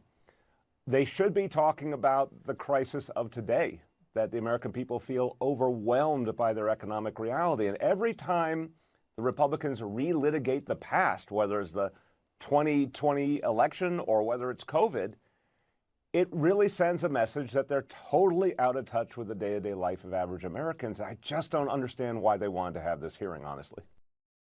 Just maybe because it was the greatest example in my lifetime of fraud, waste, and corruption, period. And Bill de Blasio wants you to just skip over it. Why do you have to obsess? Well, how about you guys stop obsessing over January 6th and that great insurrection that was? Because you sure like to get your mileage out of that story, don't you? Bill, you suck. Abby Phillip. Oh, wait, no, Major Garrett. Major Garrett over at CBS. You know, this is just a small little blurb. But I want you to hear, he's talking to Deborah Birx, Dr. Birx, who lied to the people, who changed her guidance to the CDC and to the president and admitted it in her stupid tell-all book, How to Be a Scarfie. Major Garrett from CBS, he's like, the big question for public health is how do we balance public safety without creating economic collapse? Listen to his sanctimony. I think what you heard today is still persistent anger over that question not being answered adequately for most Americans. And that's why if we're in public health, we've got to get to that answer. And we have to have a better way forward than this. And Dr. Birx, are we going to get to that answer by constantly relitigating whether or not this was animal-born or lab-born? Dare you? You're one of the jags who was pushing all of the fake news on everybody, Major. No wonder you want to hit fast forward on the remote control. You don't have the stones to stand up and say, God bless America. I blew it. I blew it. I told you guys stuff that I thought was true. And I was wrong. Instead of that, because that takes actual character. You got to be a good, decent human being to do that. And these snakes are not. Does it really matter if we relitigate this whole thing? Does it really matter if it came from a lab or a wet market? Are you kidding me? Major? You jerk. And then there's Abby Phillip. She's got the New York Post's Lydia Moynihan, the one Republican on the panel. What proof do we have that Fauci did anything wrong? Oh my gosh. Earth to Abby. Let me ask you a question. Can you be a little bit more specific about what you think Fauci did and said that was so wrong that based on what we knew at the time, that you should hold him accountable for every bad thing that happened during COVID as a result of the virus and lockdown? So the diaries are quite illuminating because he was writing one thing at the same time that he was saying something very different publicly. About? He was extremely dismissive, for instance, of the origins of COVID at the same time that he was saying, oh, I don't think this is from the wet market. That's just one example. So, okay. Well, he So- went further well, than let me- that, right? let me- hold on. So, okay, I wouldn't know about that. That's essentially what Abby Phillip did. You didn't read any of it. You're just going to sit there and tell us all that we're wrong after we did. See, that was the rub. The people who spent no time, no critical thought, who spent no time researching anything these idiots were telling us, we were! And we got freaking fired for it. Proud of it. So proud of that. Hell yeah. Stephen Miller drops the bomb with Laura Ingraham. He's like, you know who did tell the truth from the very beginning? One person. If you remember in 2020, it was President Trump, sometimes alone, sometimes single-handedly, who was fighting the corrupt and broken healthcare establishment. President Trump was the one who questioned the origins of COVID. President Trump is the one who questioned the need for requiring every single American to be tested over and over and over again. He's the one who questioned whether we should require children and healthy adults to be subject to restrictions for an illness that primarily targets the elderly and the Yeah, sick. but Stephen, and those with Fauci was all extremely over the specific place on conditions. television. Yeah, But the well, fights, yes. remember, But he Laura, went out it's there. too easy to rewrite the history of this period. I was there, Laura. I have to be very clear on this point. President Trump saved America from a Great Depression by fighting against those who wanted to shut down the schools and shut down our way of life. He fought to reopen the government. And if you remember, the Biden campaign in 2020 spent hundreds of millions of dollars demonizing President Trump for fighting to keep America open at every single step. Every day the news cycle was the so-called healthcare establishment attacking President Trump for questioning the experts. I remember that. You remember that.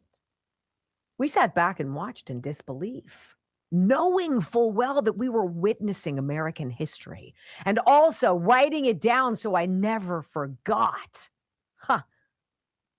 They burned it into us because they blamed you. If you were unvaccinated, that was the scarlet letter. You were Lord Voldemort, he who should not be named. You had no value. They gave you no respect. They blamed you. Oh, yeah, about that. When we come back on the Wendy Bell radio program, let's go back and recall all the voices who told us we were the problem because we were unvaccinated. Turned out, they were the problem. Next. There's so many people who can just go suck it. By the way, I heard that on TV the other night. Somebody said, suck it. And I was like, don't you dare steal my lines. People are stealing my lines. Who was it that said disgraced? Who was that? Was that Bernie Moreno? Yeah. And I was like, oh! That's what it's going to be. Disgraced.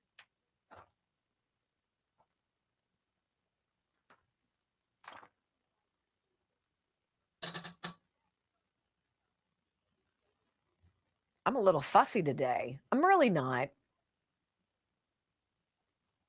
I don't know if you guys that are on Twitter saw the pictures of Spain being overrun by Africans. It looks like Normandy. If you haven't seen it, check it out. It's crazy.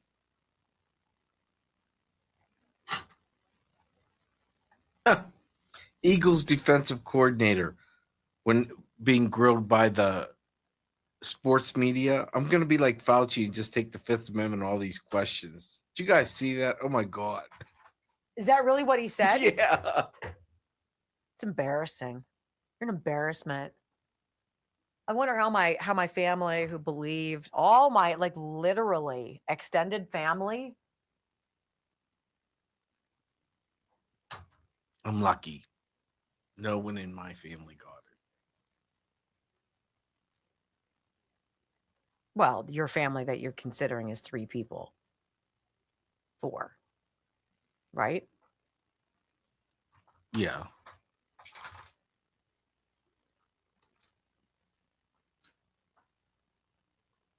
You know, I'd like to have that conversation with people. Be like, so how do you feel now?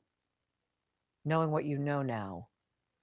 Knowing that you know he was lying to you now. Knowing that the guidance was changing all the while to protect himself from his own culpability. How do you feel about that now? How do you feel about him wanting the pandemic to continue so he had more opportunity to cash in on big money prizes? Dr. Fauci was playing the lottery. He was getting scratch tickets. He was cashing in. He's making sure he's getting the winners too. What'd you say? He was making sure he was getting the winners too. Right?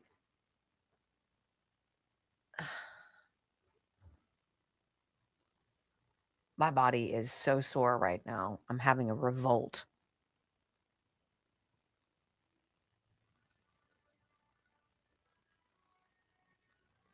It's 9/11, 25th anniversary of 9/11. Guys, can you even...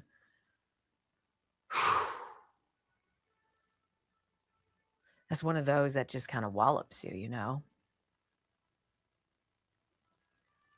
I can't believe it's been 25 years. I remember... Seems like yesterday. I remember I was working at Channel 4, and it was the first time they had asked me if I wanted to be the morning anchor. What a day to be the first time morning anchor. I filled in that day for the first time. And kaplooey, 8 o'clock hour. Remember calling my mom and dad and waking them up and be like, get up and turn on the television. I was living in Portland. I got a call at 5 o'clock in the morning. My mom and dad had called me. I think it was I forget what year it was, the Northridge earthquake that flattened Candlestick Park and all that stuff. And they said, get up and turn on the TV. We're fine, but... And then they glued everything down in the house with earthquake paste. You know,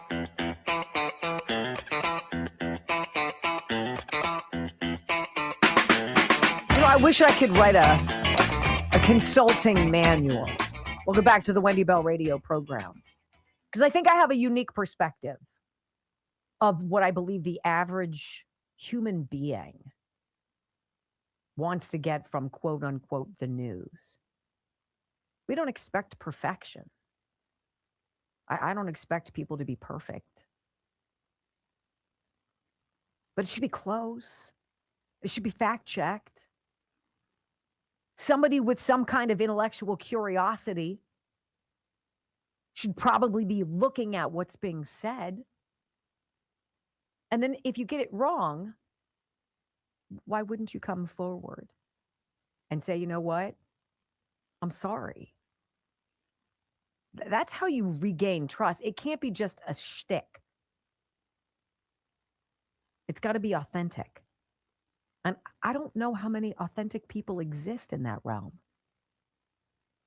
And it's a shame to say that. It's probably unfair, but probably not. Just one person. If fake Tapper could be real for a moment. But he can't because he's been mentioned 41 times in Anthony Fauci's diary of self-loving. Mwah, mwah, mwah, mwah. And they wonder why nobody watches, why nobody trusts, why nobody has faith, why nobody has any kind of encouragement about experts anymore. Fauci threw a stone, man, and he killed a bunch of birds. Bunch of birds. I want you guys to remember this. Don't ever forget the blame game. This is a mishmash of things that we played for you over the last several years, all kind of squished together. Let's recall all of the voices who told you you were the problem because you didn't follow the rules. You are the unvaccinated. You are the problem. It is the unvaccinated who are the problem, period, end of story. The only people that you can blame, this isn't shaming, this is the truth, maybe they should be shamed, are the unvaccinated. It's time to start blaming the unvaccinated folks, not the regular folks. Anyone you came into contact with will blame you, as will the rest of us who have done the right thing by getting vaccinated. Because frankly, we know that we can't trust the unvaccinated. I think it's time to get our moral house in order, Anderson. It's the unvaccinated who are the threat. All those vaccinated folks are going to start wearing masks to protect the unvaccinated folks.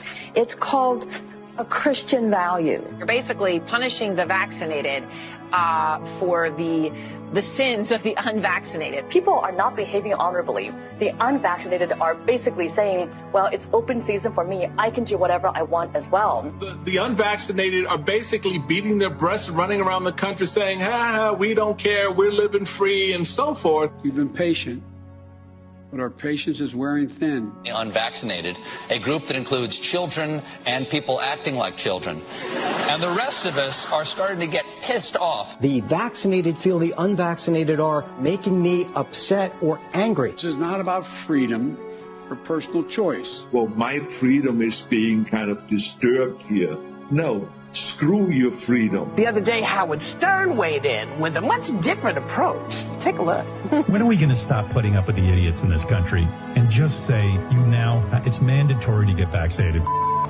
Their freedom. But you're treading on our freedom and you're making other people sick, and really you're killing other people. The anti-vaxxers, they seem to have a thing for death and home remedies. The anti-maskers turned anti-vaxxers are not just putting their own lives at risk. If that was the issue, we could just say that we can watch them compete to win place or show in the Darwin Awards. We have to start doing things for the greater good of society and not for idiots who think that they can do their own research. And don't get me started on the lunatics who won't take any of the COVID vaccines. Life is too short to be an ass. Life is way too short to be ignorant of the promise of something that is helping people worldwide. Maybe you're doing it because you're disconnected or disorganized. Maybe you have some sympathetic psychological reasons. But maybe you're just being antisocial. Oh, you can't shame them. You can't call them stupid. You can't call them silly. Yes, they are. Those who are not vaccinated will end up paying the price. The unvaccinated should be taxed. They should pay more for health care. We need to start looking at the choice to remain unvaccinated the same as we look at driving while intoxicated. We're going to see, and I've said, almost two types of America. Dr. Fauci said that if hospitals get any more overcrowded, they're going to have to make some very tough choices about who gets an ICU bed. That choice doesn't seem so tough to me. Vaccinated person having a heart attack, yes, come right on in. We'll take care of you. Unvaccinated guy who gobbled horse goo, rest in peace, Wheezy. Pointing back to the unvaccinated who are really creating a problem in this country, every death that we are seeing from COVID could have been prevented. Literally, the only people dying are the unvaccinated. And for those of you spreading misinformation, shame on you. Shame on you. I don't know how some of you sleep at night. Isn't that breathtaking? Because we played a bunch of those for you in real time.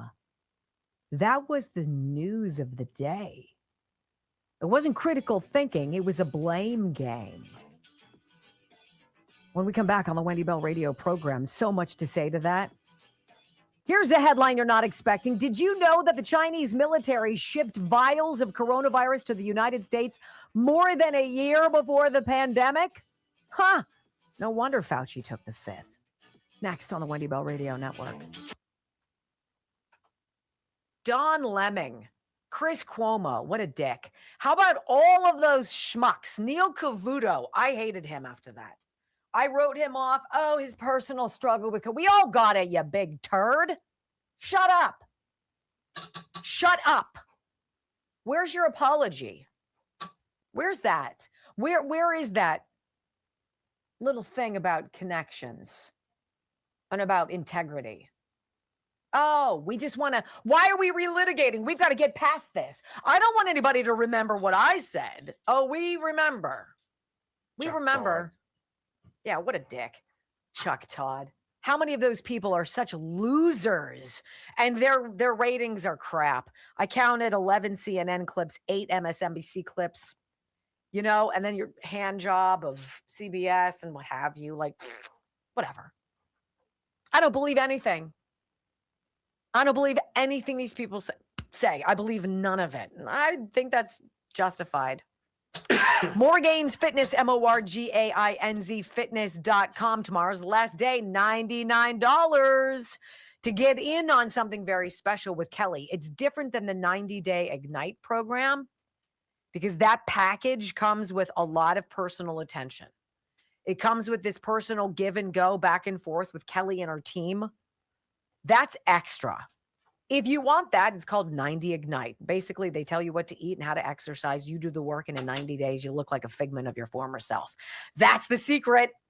Sorry to boil it down in like 7 seconds, but that's how it works.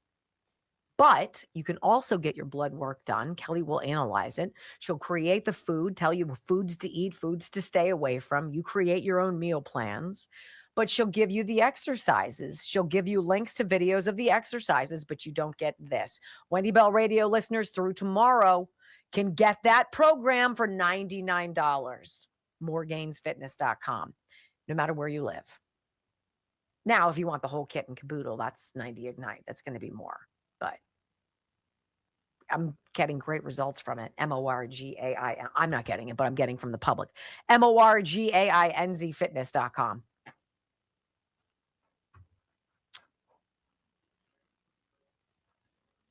You know, one of the most painful things that happened to me was after I got fired from my second job.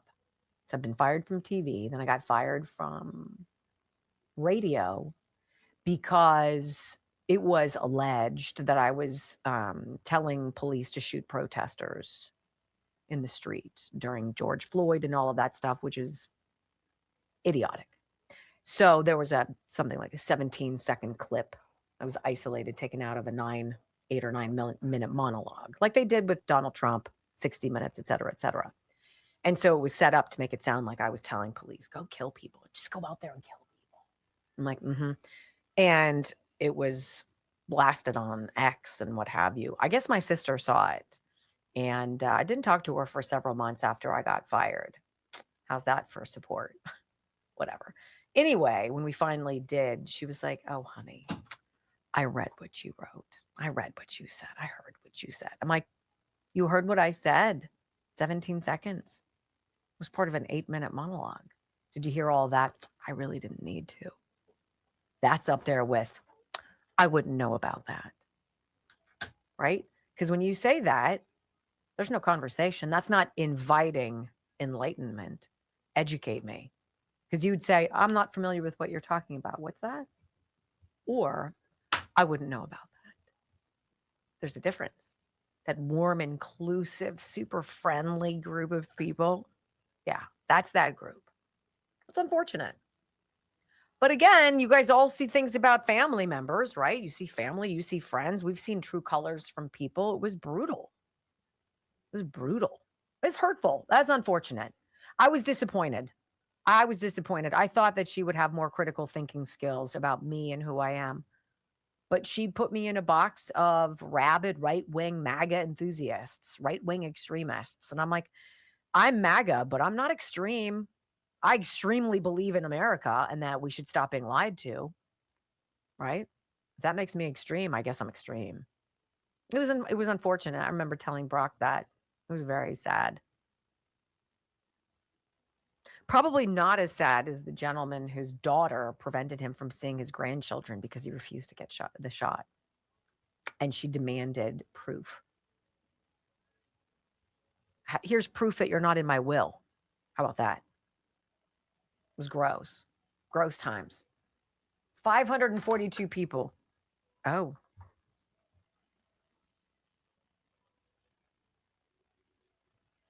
Oh. Where? This place. Time? 12:30. Could probably do that. I could probably do that.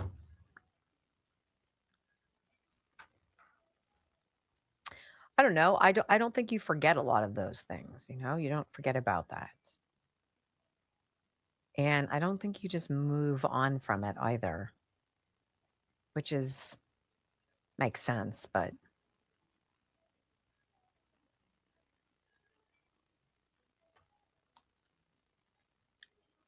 Sunday is no go. yes. Just so you guys know. Why? What are you doing? Do you have a hot date? I know it's what's that? Do you have a hot date? Oh yeah, right. I know it's the day the twins come home. Yeah, it's a weird week. We got Yeah. Bobby and Chris come home from their summer job Sunday, and then literally they go to college. Like we go to Hilton Head for a while, and then the second week of August, I am not here. Brock is. JD will be here. So that's going to be great. And then after that, Monday is when we switch our time to 10 a.m. So it's like some changes coming up. So I have twins coming home with a whole summer full of jazz in their car from being camp counselors at a sleepaway camp for 8 weeks, 7 weeks, whatever it is. And then they have literally 48 hours to turn it around. Get a computer and pack.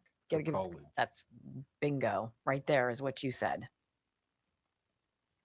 5, 4, 3, 2, 1. Wendy Bell, America's anchor mom, fighting for America 1 hour at a time. Welcome to the family. She once hosted a 3-hour show in just 15 minutes. She once intimidated the Electoral College to audit itself. Her monologues are so sharp, they're considered a concealed carry weapon. Fact-checker sites routinely issue her a retraction a week in advance. Even her commercial breaks trend on social media. Her freedom of speech has diplomatic immunity. She doesn't just drain the swamp has to ask for cab fare. Wendy Bell is the most interesting conservative woman on radio. Keep rumbling, my friends. 3 hours of bold truth and excellence. You've just signed up for the WBR Army. Strap in. This is the Wendy Bell radio program.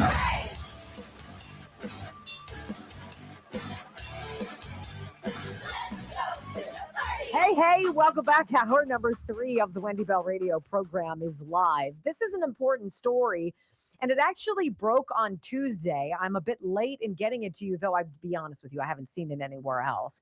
This is one of those things that should make a splash everywhere. It's not sexy, but it's important, and it's a headline from the Washington Times. Chinese military shipped coronavirus vials to U.S. more than a year before pandemic. Say what? I'm sorry, what was that? Yeah.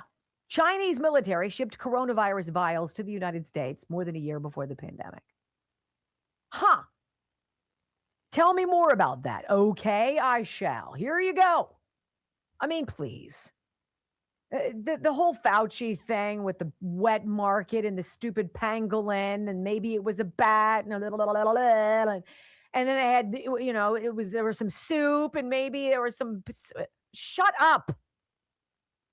A Chinese military scientist covertly sent vials of a coronavirus to a Minnesota laboratory in 2018, highlighting the People's Liberation Army's work on viruses similar to the one that caused the COVID-19 pandemic a year later. This is according to some declassified documents released by a Senate committee. Yusen Zhao, a PLA, People's Liberation Army researcher who died in 2020, of course he did, used a courier to ship the vials to University of Minnesota professor Li Fang in November 2018 for work that was funded by U.S. taxpayers. Bang, bang, bang, bang. And linked to whom? That's right, the Wuhan Institute of Virology, a declassified Department of Homeland Security report states. Golly, you don't say. U.S. authorities now believe the Wuhan Institute of Virology is where the pandemic originated. Breaking news. Breaking news. Doot, doot, doot, doot, doot, doot, doot. You know that thing that everybody thought about 5 years ago? Oh, we're finally being able to say it out loud. I think that's where it happened. In that lab. You don't say. The report said Mr. Lee's research is funded by grants from where? Oh, that'd be the National Institutes of Health. Weird. Quote, some of Lee's research fellows and collaborators have connections to the People's Liberation Army of China and the Thousand Talents program and have been identified for future targeting purposes. The redacted June 15th, 2020 field information report states, foreign nationals with links to suspicious Chinese entities are of special interest and may pose a risk to the national security of the United States. The Thousand Talents program, by the way, was Beijing's large-scale effort to recruit scientists abroad and then pay them to work in China. Can we just get everybody, I know this sounds so xenophobic or what have you. How about we get rid of these people? Why are these people in our country? Why do we have all these Chinese people in our research facilities? Why are we getting all these people in our colleges and universities? Because they've got to report back to their government if they're here, you know. It's almost like they would steal our secrets and give them to China. That's so much of a conspiracy theory. Okay. Mr. Lee did not immediately respond to an email request for comment. He's the guy from the University of Minnesota, apparently. Here we go. The 3 vials wrapped in a paper towel and sealed with wax were seized from the courier's carry-on bag at Detroit Metropolitan Wayne County Airport. The courier told Customs and Border Protection agents that Zhao was the sender. The person from the Wuhan Institute of Virology. The vials were then turned over to the FBI's Weapons of Mass Destruction Directorate, the report said. Now, wait a minute. Wasn't Department of Homeland Security, wasn't the Customs and Border agents, weren't they supposed to go intercept Peter Daszak? And the FBI interviewed and was like, no, leave him alone.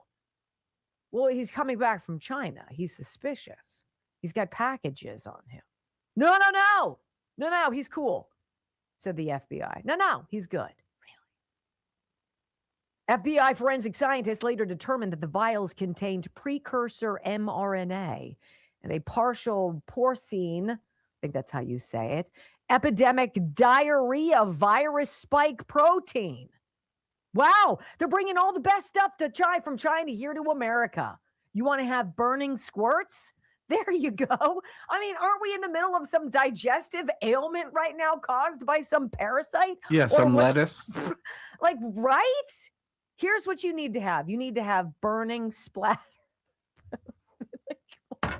Stop it. Now, this Zhao guy, let me make sure I know who he is. I've got to go back to, he's the PLA researcher who died in 2020. I wonder how he died. His involvement in the virus transfer underscores the Chinese military's role in research on deadly bat coronaviruses.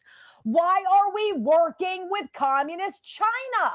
Can anybody freaking explain that to me? It'd be like doing cooking classes with Jeffrey Dahmer. What are you doing? You know what you're eating. Until his death under suspicious circumstances in 2020, you knew the Zhao guy was going to be dead, right?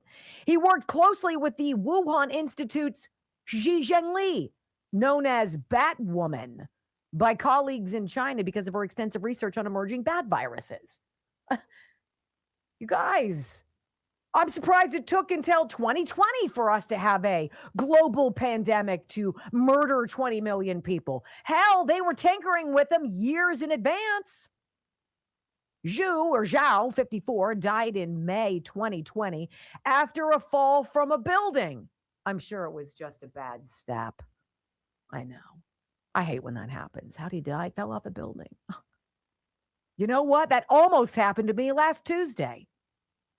According to a Senate report, though the cause of death has not been independently confirmed, he worked at the Beijing Institute of Microbiology and Epidemiology, part of the Academy of Military Medical Sciences, the PLA's main biological weapons organization. The Senate report, 2023, by then Senator Marco Rubio, identified Zhao as working closely with Miss Xi, Bat Lady, and together publishing a 2019 report on a joint Wuhan Institute of Virology PLA gain-of-function research titled Enhancement of Coronavirus Entry. I mean, color me shocked. The State Department's most recent annual report on arms compliance stated that the Chinese military continued biological and toxin research with potential military applications in 2024, and it's using artificial intelligence to enhance its efforts. China had failed to disclose details about offensive biological arms that include weaponized ricin and botulinum toxins, as well as military agents for spreading anthrax, cholera, plague, and something else I can't report that I've never even heard of before, tularemia. China probably is capable of using publicly available artificial intelligence and machine learning tools to advance efforts related to biological weapons applications, the report said. And Tony Fauci was playing footsie, I hate that term, but it's so appropriate, with this Batwoman at the Wuhan Institute of Virology, where we know their safety protocols were poor. They had other lab leaks in the past, other biohazards. And Dr. Fauci, who's related to all of these people, has exchanged money with all of these people, wants you to believe, no. It didn't happen in a lab. That's a conspiracy theory. Right-wing MAGA extremist? Really? Isn't this interesting? Look, the evidence is overwhelming. The questions are ridiculous. And they want you to be stupid. And by the way, apparently Fauci wasn't happy yesterday. He was spotted walking around the neighborhood with his manly wife, right? F-bombing under his breath. What? Dr. Anthony Fauci was overheard blowing off steam after a brutal day on Capitol Hill, angrily venting to his wife, Christine Grady, Queen of Ethics, right, about someone shouting at him. The couple, married for 41 years, was spotted Wednesday evening power walking near their $2.4 million home in a nice little neighborhood of Washington, D.C. Just hours earlier, Fauci had refused to answer any of the questions. Apparently wasn't pleased with his treatment. Fauci, fumbling with his phone and donning a Georgetown University Iron Med 5K t-shirt, complained that someone was shouting at me and dropped an F-bomb as he got his steps in shortly after the tongue lashing he received from Republican senators. Look, was he the only one who's guilty? Of course not. But hey, if you want to be king of the hill, you've got to be ready to wear that dunce cap. Fauci, a disgrace. A clear and present danger, who may in fact be charged with crimes against humanity, murder, and manslaughter. What? When we come back on the Wendy Bell radio program, the growing petition to ban New York's mayor from one very specific place. Why? Next. I've got to go to the bathroom.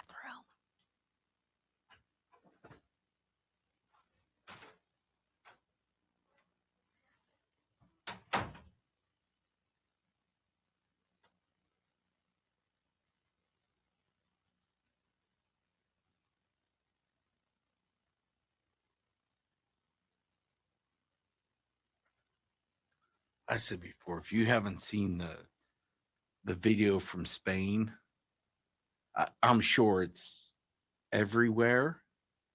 It is nuts.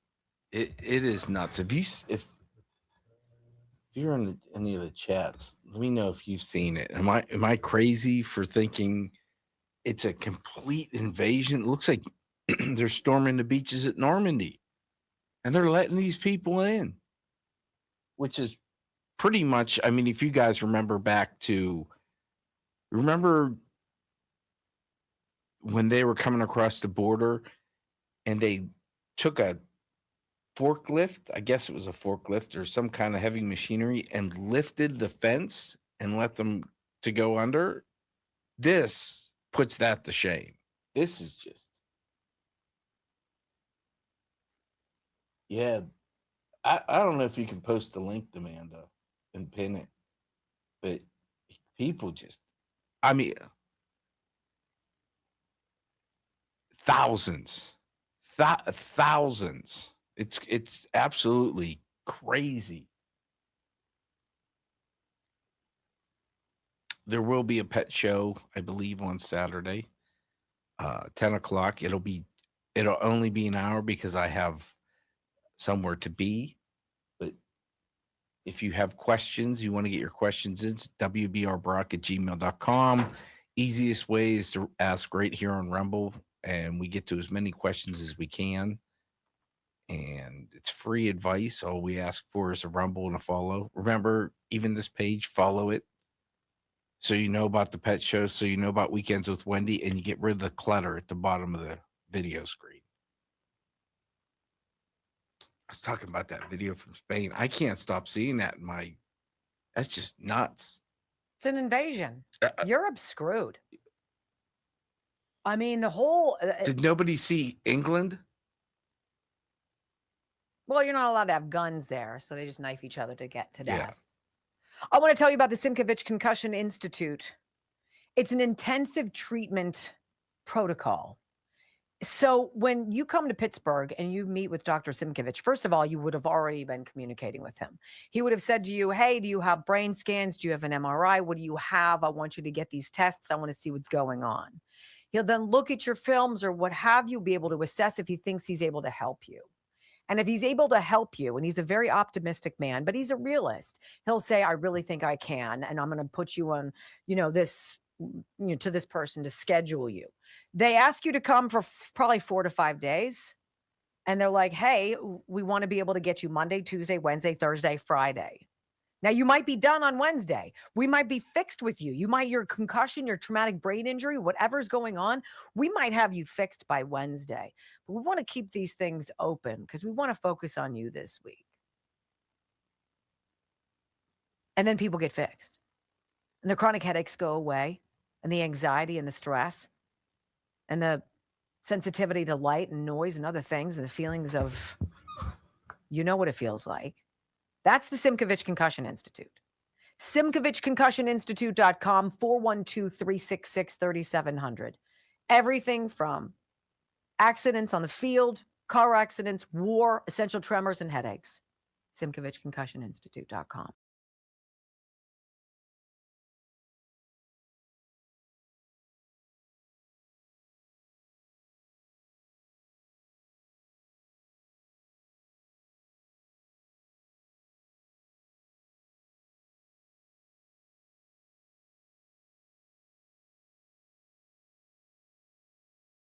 And 25 years since 9/11.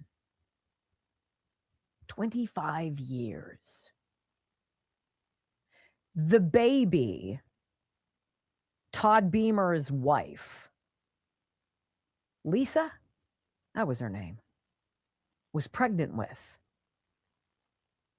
was 24 years old. Think about that. That's crazy. One of those things you'll never forget. I'll never forget. Interesting, there is a growing number of New Yorkers, not even New Yorkers, let's just say thousands upon thousands of 9/11 families who plan to be in New York City on 9/11 to remember. And they don't want Zohran Mamdani there. Get out. We don't want you. You are not our guy. You and the thoughts that people in your orbit have? No. And in fact, it's Patricia Heaton. Remember her from Everybody Loves Raymond? She's great. She's the one who's backing calls to ban Mamdani from 9/11 anniversary in New York City. Here is the story from the New York Post, and I think it's interesting and it's necessary. What a shame. I feel for New York, and then I don't. It's like how I feel about California. I love California. I feel for, but I don't. Like, you have to compartmentalize and be like, right? Actress Patricia Heaton, who was in New York City during the 9/11 terrorist attacks, joined families of the victims in calling for Mayor Zohran Mamdani to be banned from the 25th anniversary at Ground Zero. What are you going to add? What was he, like 8?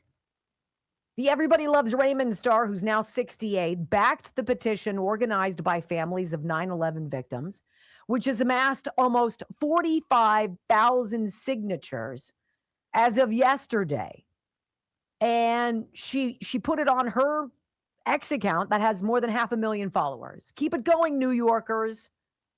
The conservative actress applauded Monday while reposting the change.org petition link. Why? Why is this? Well, Heaton's post included a screenshot of a comment left on the petition by a family member who lost her brother in the terror attacks. I am incensed that a terrorist excuser is now mayor and outspoken sympathizer to terrorist perpetrators, the comment said. He is disqualified from attending the 9/11 remembrance ceremony and ought to be banned. Now, if Zohran Mamdani had half of a brain, and I'm sure he does, he'd stay the hell away from it. You're not welcome. It's not your vibe. You weren't aware of what was going on then. And quite frankly, people have very negative views of you, sir. Things you've said and people you surround yourself with. While the Hollywood actress, Patricia Heaton, was born in Ohio and is called Los Angeles and Nashville home most recently, she had a stint living in New York City in the 1980s, happened to be in the Big Apple on September 11th of 2001. She also played a Long Island native, Deborah Barone, in her role on Everybody Loves Raymond, and has long championed traditional values. I happened to be in New York City on 9/11 with the cast of Everybody Loves Raymond. It was terrifying. She wrote on X a couple years ago on September 11th, alongside a video commemorating the actual annual remembrance. It's hard to believe now that Israel is experiencing the same horrors, she said, referencing the heinous Hamas attacks on October 7th of 2023 that slaughtered roughly 1,200 Israelis. It needs to end. In the 2-minute video, she likened the Palestinian terror group to members of Al-Qaeda, who murdered 2,753 people when they hijacked airplanes and steered them into the World Trade Center. It's 9/11 again, and here we are. The same terrorists back in full force, this time going after Israel, but really they're going after all of us, she said. Anyone who calls for Israel to lay down their arms, you are supporting the same people who took down the Twin Towers. And the petition, which was launched last week, brands the Israel-hating mayor as an apologist for Islamic terror, whose presence would be an insult to the memories of thousands killed and murdered in the World Trade Center. A lot of people talking about this. Gentleman, 55 years old, spearheaded the petition demanding the Socialist Democrats stay away from Ground Zero. He had lost his wife, Grace, on 9/11. They were only 30 years old. Right? The anniversary is one of remembrance grounded in shared American values. That's it. Shared American values, respect for the victims, recognition of the gravity of the attacks, and a clear rejection of the ideologies that contributed to such violence. There's a real problem in New York, you guys. You've got the governor there with the Republican challenger hot on her heels, 4 points down. That's almost a statistical wash when you bring in the margin of error. And people aren't really digging the Zohran guy. Elections have consequences. which is why we want to pass the Save America Act. When we come back on the Wendy Bell radio program, my friends, here's a story I'll bet you did not expect from the World Cup. Next. I don't doubt them. I don't blame them. The guy defended the guy who bombed the World Trade Center the first time. Mm-hmm. He is a scumbag. You know, it's interesting. I hear all these reports, a lot of the Fox stuff. I have Fox up. Brock has me kind of configured here so I can keep an eye if there's any breaking news or what have you. But the number... How's my girl look? I don't see her right now. It's so disappointing to watch. I don't know. How about now? What? She's not on now, no.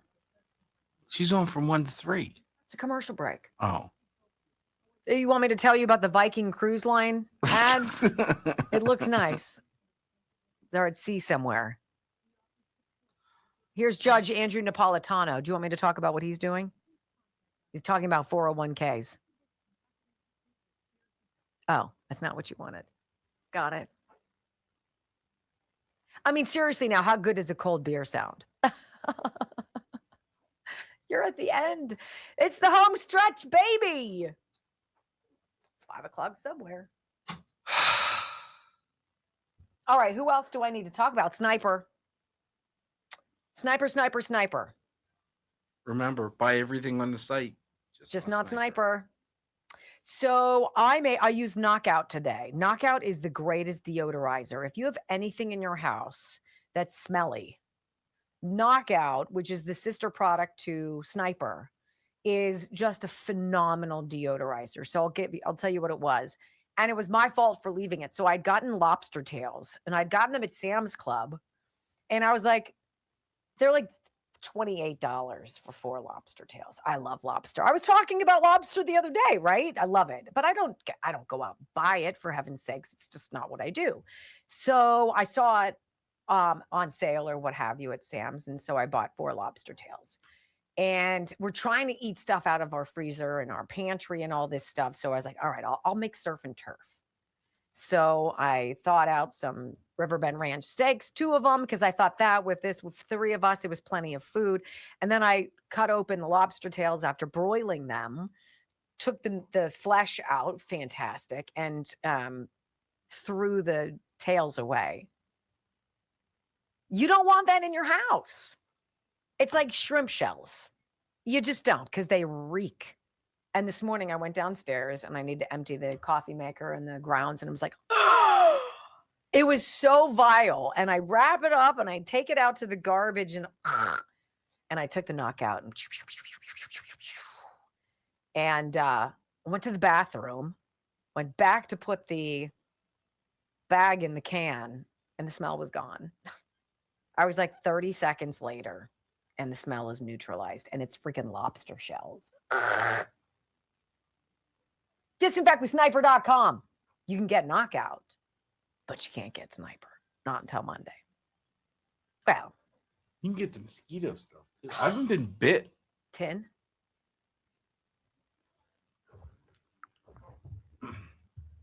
Have you been bit or bitten? I mean, it depends. It's always kind of a roll of the dice with Brock. You don't know who you're going to get.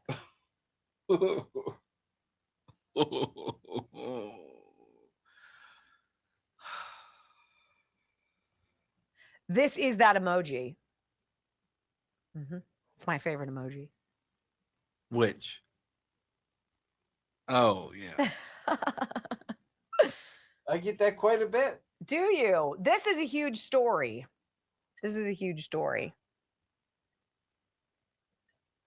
Shut up, Darius.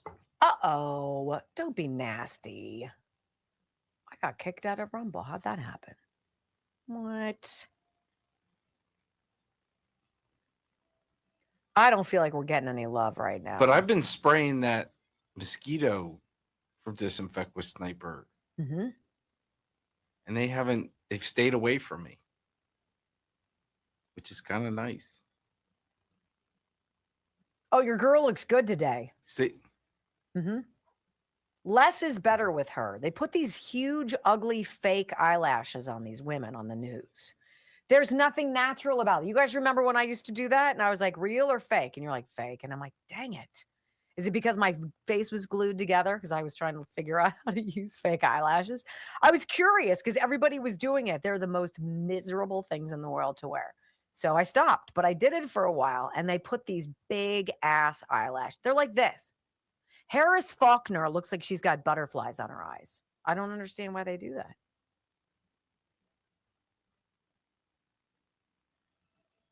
Thin lips Sandra, Darius says. Huh? Wow. So you know what? Does Sandra have thin lips? He's getting. I don't think so. I think him. See, I have No, a I big. do that. I'm going to set myself up for that. I have a big mouth. I have like a wide mouth. Hers is a little bit. Would one of the mods give him a 5-minute time? Hers is a little bit smaller. Brock's girl be. Let me see what that word is. I can't see. Dang it. Who is Brock's girl on Fox? Sandy. B. Prig.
Program. You know what's interesting, and I was thinking about this. I have no idea why. I think I need to have a life, and I don't have one.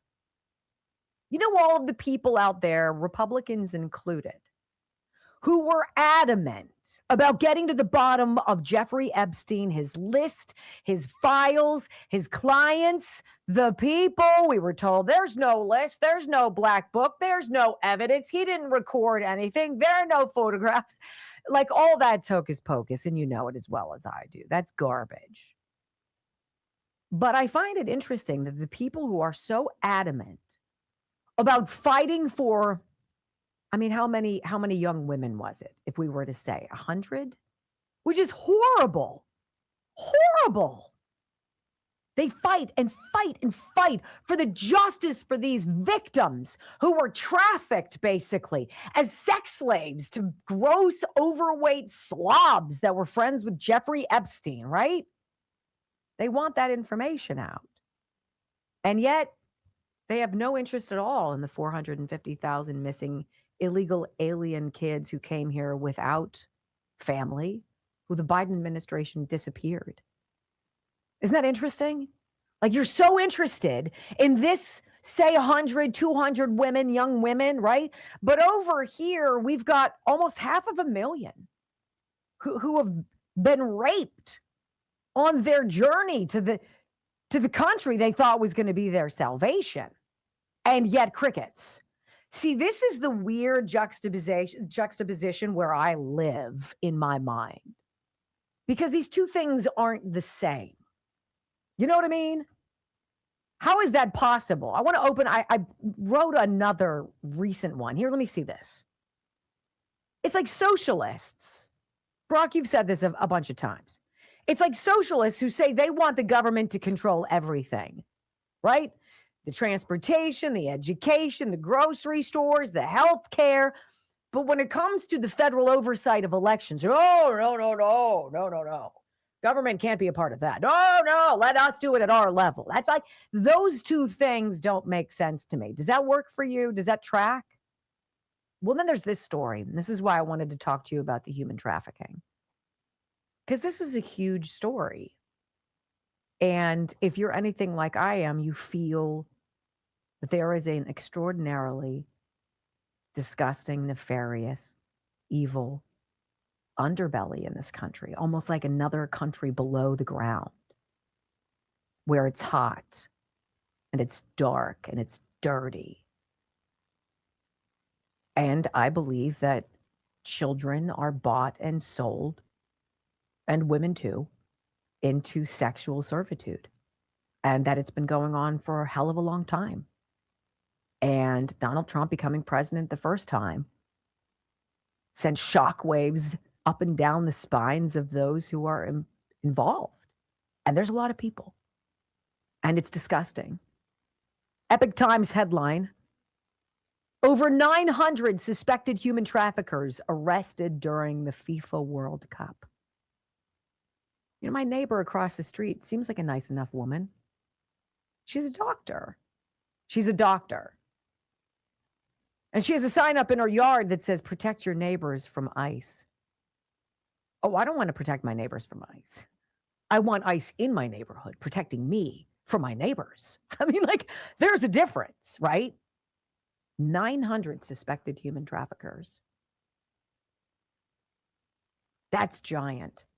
Federal agents arrested 905 suspects and rescued 180 victims of human trafficking, including 30 children, during the FIFA World Cup, officials reported July 29th, so yesterday.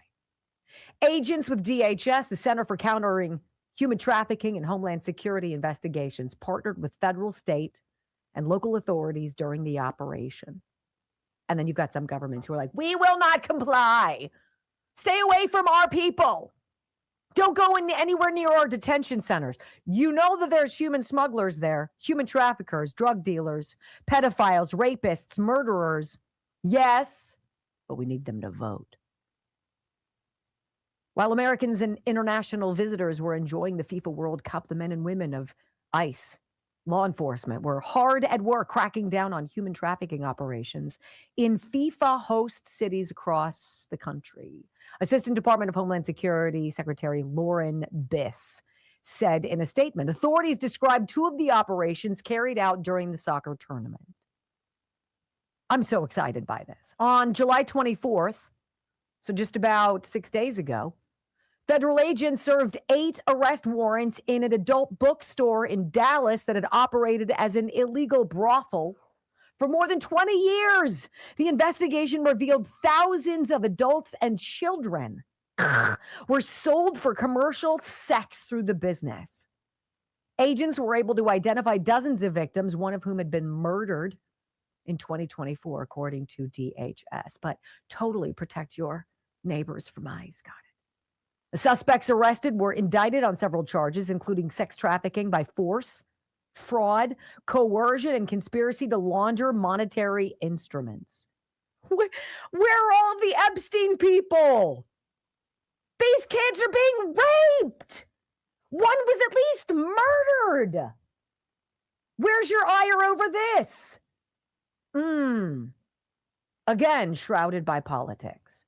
In another case on June 23rd, agents in San Francisco conducted an operation that resulted in the rescue of 2 minor female victims of human trafficking. One of the 2 was reported missing out of Bakersfield, California in November of 2025, according to DHS. Can you freaking imagine being those parents? Because when your child vanishes, do you get them back? Like how many come back? How many just get lost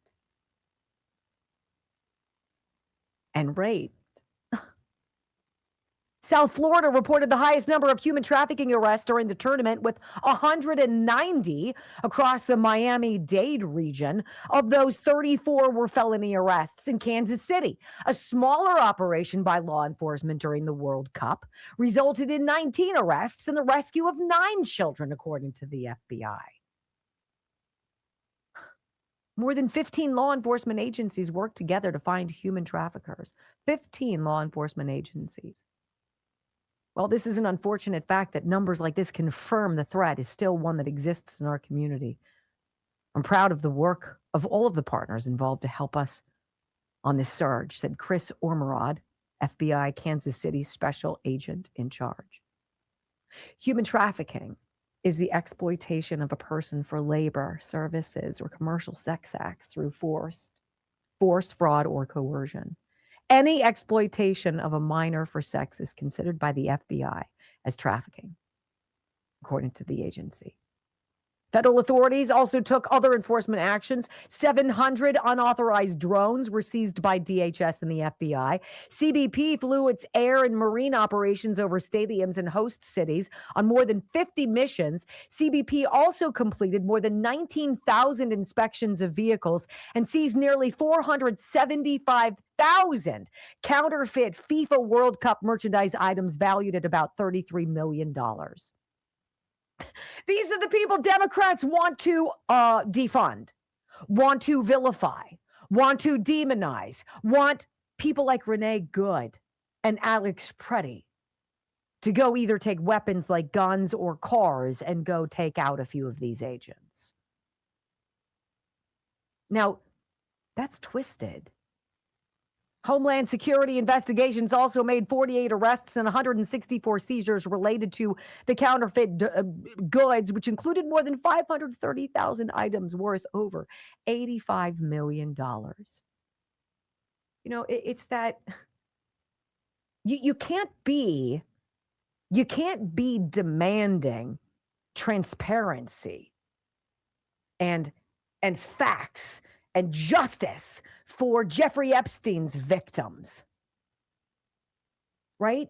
And then on the other side, if you care about victims, especially children, you can't then go turn a blind eye to the reports of hundreds of thousands, as many as 500,000 children that parents from around the planet sent to America hoping for the American dream. You can't shut that off. And yet they do. This is exactly what John Fetterman was talking about. Like, we can't let politics and we want to screw Trump, we want to get Republicans, and we hate them, make us these monsters akin to those who rape and sell kids from around the world. Like, if it's wrong, it's wrong. And if it's wrong, we have to work together to stop it. See, that's what I voted for. I voted for all of us to have safety, all of our children to be able to be kids, and to not be forced to do adult things that are so unspeakable. I can't even imagine. That's the problem I have with so much of this. It's not just the Fauci. It's not just the Wuhan crap. It's not just the bug that killed how many. It's the maniacal evil that after the fact, people just want to hit the gas and forget about. That was so yesterday. Really? Was it? That is what kills me. To our border agents and ICE, Department of Homeland Security, all of the folks who did this and saved people's lives. I mean, can't thank you enough. I cannot thank you enough. When we come back on the Wendy Bell radio program, remember that Wisconsin brewery and the blowhard owner who was like, if President Trump dies or is killed, I'll provide free beer for everybody. Yeah, he kind of walked into the find out phase. I got the story next on the Wendy Bell Radio Network.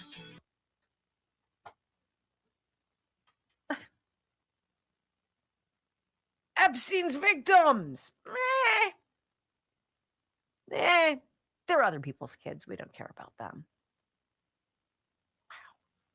That's the thing. They're worried about one set of victims and not the other. This is the left and the hypocrisy of everything they do. Every time they open their mouths, there's some kind of hypocrisy tied to it. Rules for thee, but not for me. That should be the Democratic mantra that they run on. What's good for us doesn't matter if it's good for America, because nothing they do is good for America. Well, it took a while today. 2 hours and 49 minutes. It was just so lush. Oh, look at all this. Hold on. I got to. By the way, the thing you used today about hypocrisy, Yeah. that's what I said this morning. Which one? The Fauci meme. Remember, we couldn't remember? You're like, you said something this morning about the hypocrisy on the left. And it was about Fauci? It was about the meme of Trump in the... Oh, yeah. Yeah, I took credit for that already. No, I take credit all the time. I don't care. I'm kidding. We talk about so much stuff. I don't want to steal other people's thoughts and try to pretend like they're my own.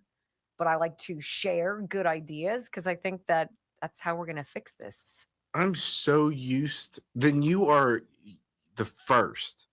I'm so used to people working with people that would take literally exactly what I would say and use it in their shows and then defend it as their own. Yes. I don't know. Whatever. Why would I want to do that? I mean, personally, I don't care. A good analogy is a good analogy. You're good at them. They make it way too easy. Like the whole, I say this about stuff. I don't want your government. I want government to control everything, except the elections. Yeah. I want affordability, but we're going to tax you more. But we totally need to up the sales tax 0.5%. We hate big business. We love big government. Yeah. We hate how these businesses are run, but we want the government who can't balance a budget to run the businesses. Make it make sense. Ooh, rats. Get the shot, but we're pro-life or we're pro-choice. My body, my choice, but you have to get the shot. Make it make sense. They're all hypocrites. Every single one of them. And that's the easiest way to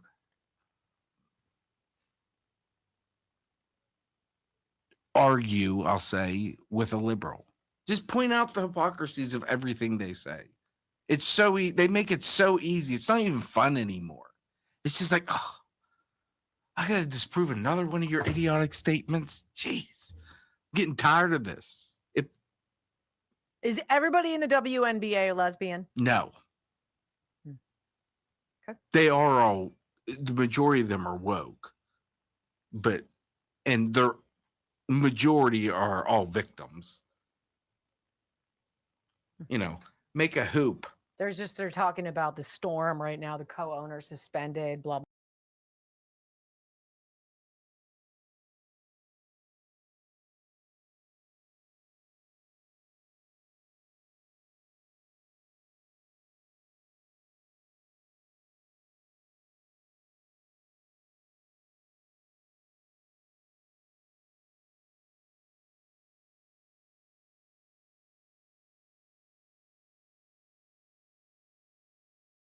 Beyond the headlines to get the whole story. Usually that's always the case. This is one of those interesting stories. I remember this brewery. Remember this guy? If Trump dies or somebody knocks him off, well, you know what? Free beer for everybody for a day. Hell yeah. And we were like, ew. That's like 8647. I was just walking on the beach and I found this strange shell formation. It's like the 8647 carved into the reflecting pool. I don't know how it showed up. It's so weird. How did it happen, Brock? Well, it's the same guy who worked in the industry, the food industry who said, I know that's what it means in the food industry, but I don't know what it means when I work as the top FBI director. Right. Who's that? What's that? I just know that means we have no more French onion soup. Right. Here's your headline from the independent.com. Brewery stripped of alcohol permit after promising free beer when Trump dies. Now, that is a misleading headline because you would think, oh, so he threatened the president's life. And so they went in and they strong-armed the guy. They big-fitted him. And they're like, oh, yeah, sucker, we're going to take your livelihood. Oh, I'm sorry. I'm flashing back to what they did in Pennsylvania during COVID when they sent the health department out to knock on everybody's doors of restaurants and threaten them and everything. Let's read this. A popular brewery that promised free beer to its patrons upon the death of President Donald Trump is having its alcohol permit revoked. Wisconsin Department of Revenue is planning to shut down the Minocqua Brewing Company by August 4th, according to a newsletter published Sunday by brewery owner Kirk Bangstad, who described the business as, quote, the state's most progressive brewery. Bangstad, the liberal activist who often posts anti-Trump messages on the company's social media accounts, said he plans to fight against the decision tooth and nail after receiving a letter from state officials dated July 15th. And he asked readers to donate, of course, to the brewery's defense fund. Wait a second. He asked people to donate because I looked into it this morning and saw his Facebook post about it. And he was saying how it's because they didn't pay a $500 tax bill. And if you're a business, a $500 tax bill is nothing. What's he need the defense then? This is what he says, Brock. He says, we need all the money we can get to sue the Department of Revenue and stay in business, Bangstad said in an email to The Independent. As you can imagine, I'm not taking this lying down, he wrote in a Substack post. We're going to fight the state of Wisconsin tooth and nail. And once again, they'll have to pry me out of my tap rooms before I stop selling beer to thirsty progressives who come to visit us. He went on to list each of the rules that the DOR's Division of Alcoholic Beverages had claimed that the company had broken and explained why he believes the minor violations do not warrant the shutdown. Well, instead of giving him his due here, I thought I would read what they're not telling you in this article. Well, apparently, him being shut down has nothing to do with him threatening or wanting somebody to hurt the president. This is a free country. You can say what you want. You can add specials and do what you wish. And we as the public can say fungu and not come patronize you. But apparently the Minocqua Brewing Company had its operating permits revoked due to state allegations of violating shipping laws. What? Running an unauthorized retail outlet and holding untaxed beer in an unpermitted warehouse. Oh, so you're trying to get around paying your fair share. Is that right, sweetie bug? Oh, that sucks. I mean, right? Aren't progressives all about their fair share? God bless America. So let's just go through. I'll just give you the top line, 3 things. Number 1, he's accused of illegal transport. State officials seized about $25,000 worth of canned beer in June of 2026, claiming the product was moved from Illinois without proper permits or paid taxes. That's a hell of a lot of beer, guys. It's like moving ballads from Long Island to Philadelphia. Like, what? Permit infractions. The Wisconsin Department of Revenue cited rule breaks involving unpermitted warehouse storage and unauthorized retail operations. Dude doesn't want to pay his freaking taxes. You clown! You're the idiot who voted for higher ones, and now you're trying to skirt them. Typical progressive. And then the deadline, the revocation notice applies to multiple company locations, giving the business an appeal deadline of August 4th of this year. So next week sometime. So, I mean, cry me a river. He's going to act like I'm not allowed to say what I want to say because the president doesn't believe in my First Amendment rights. And we're like, no, dude, just pay your fair share. How are the progressives going to afford his defense fund when they're in an affordability crisis with high taxes? Hey, in LA County, we super duperly wanted an extra 0.5% in sales tax. Thank you, Karen sir. Bass was doing a great job. Thank you, sir. Can I have another? It's been great, guys. Love you to death. Come back tomorrow. WendyBellRadio.com. Be safe. Peace.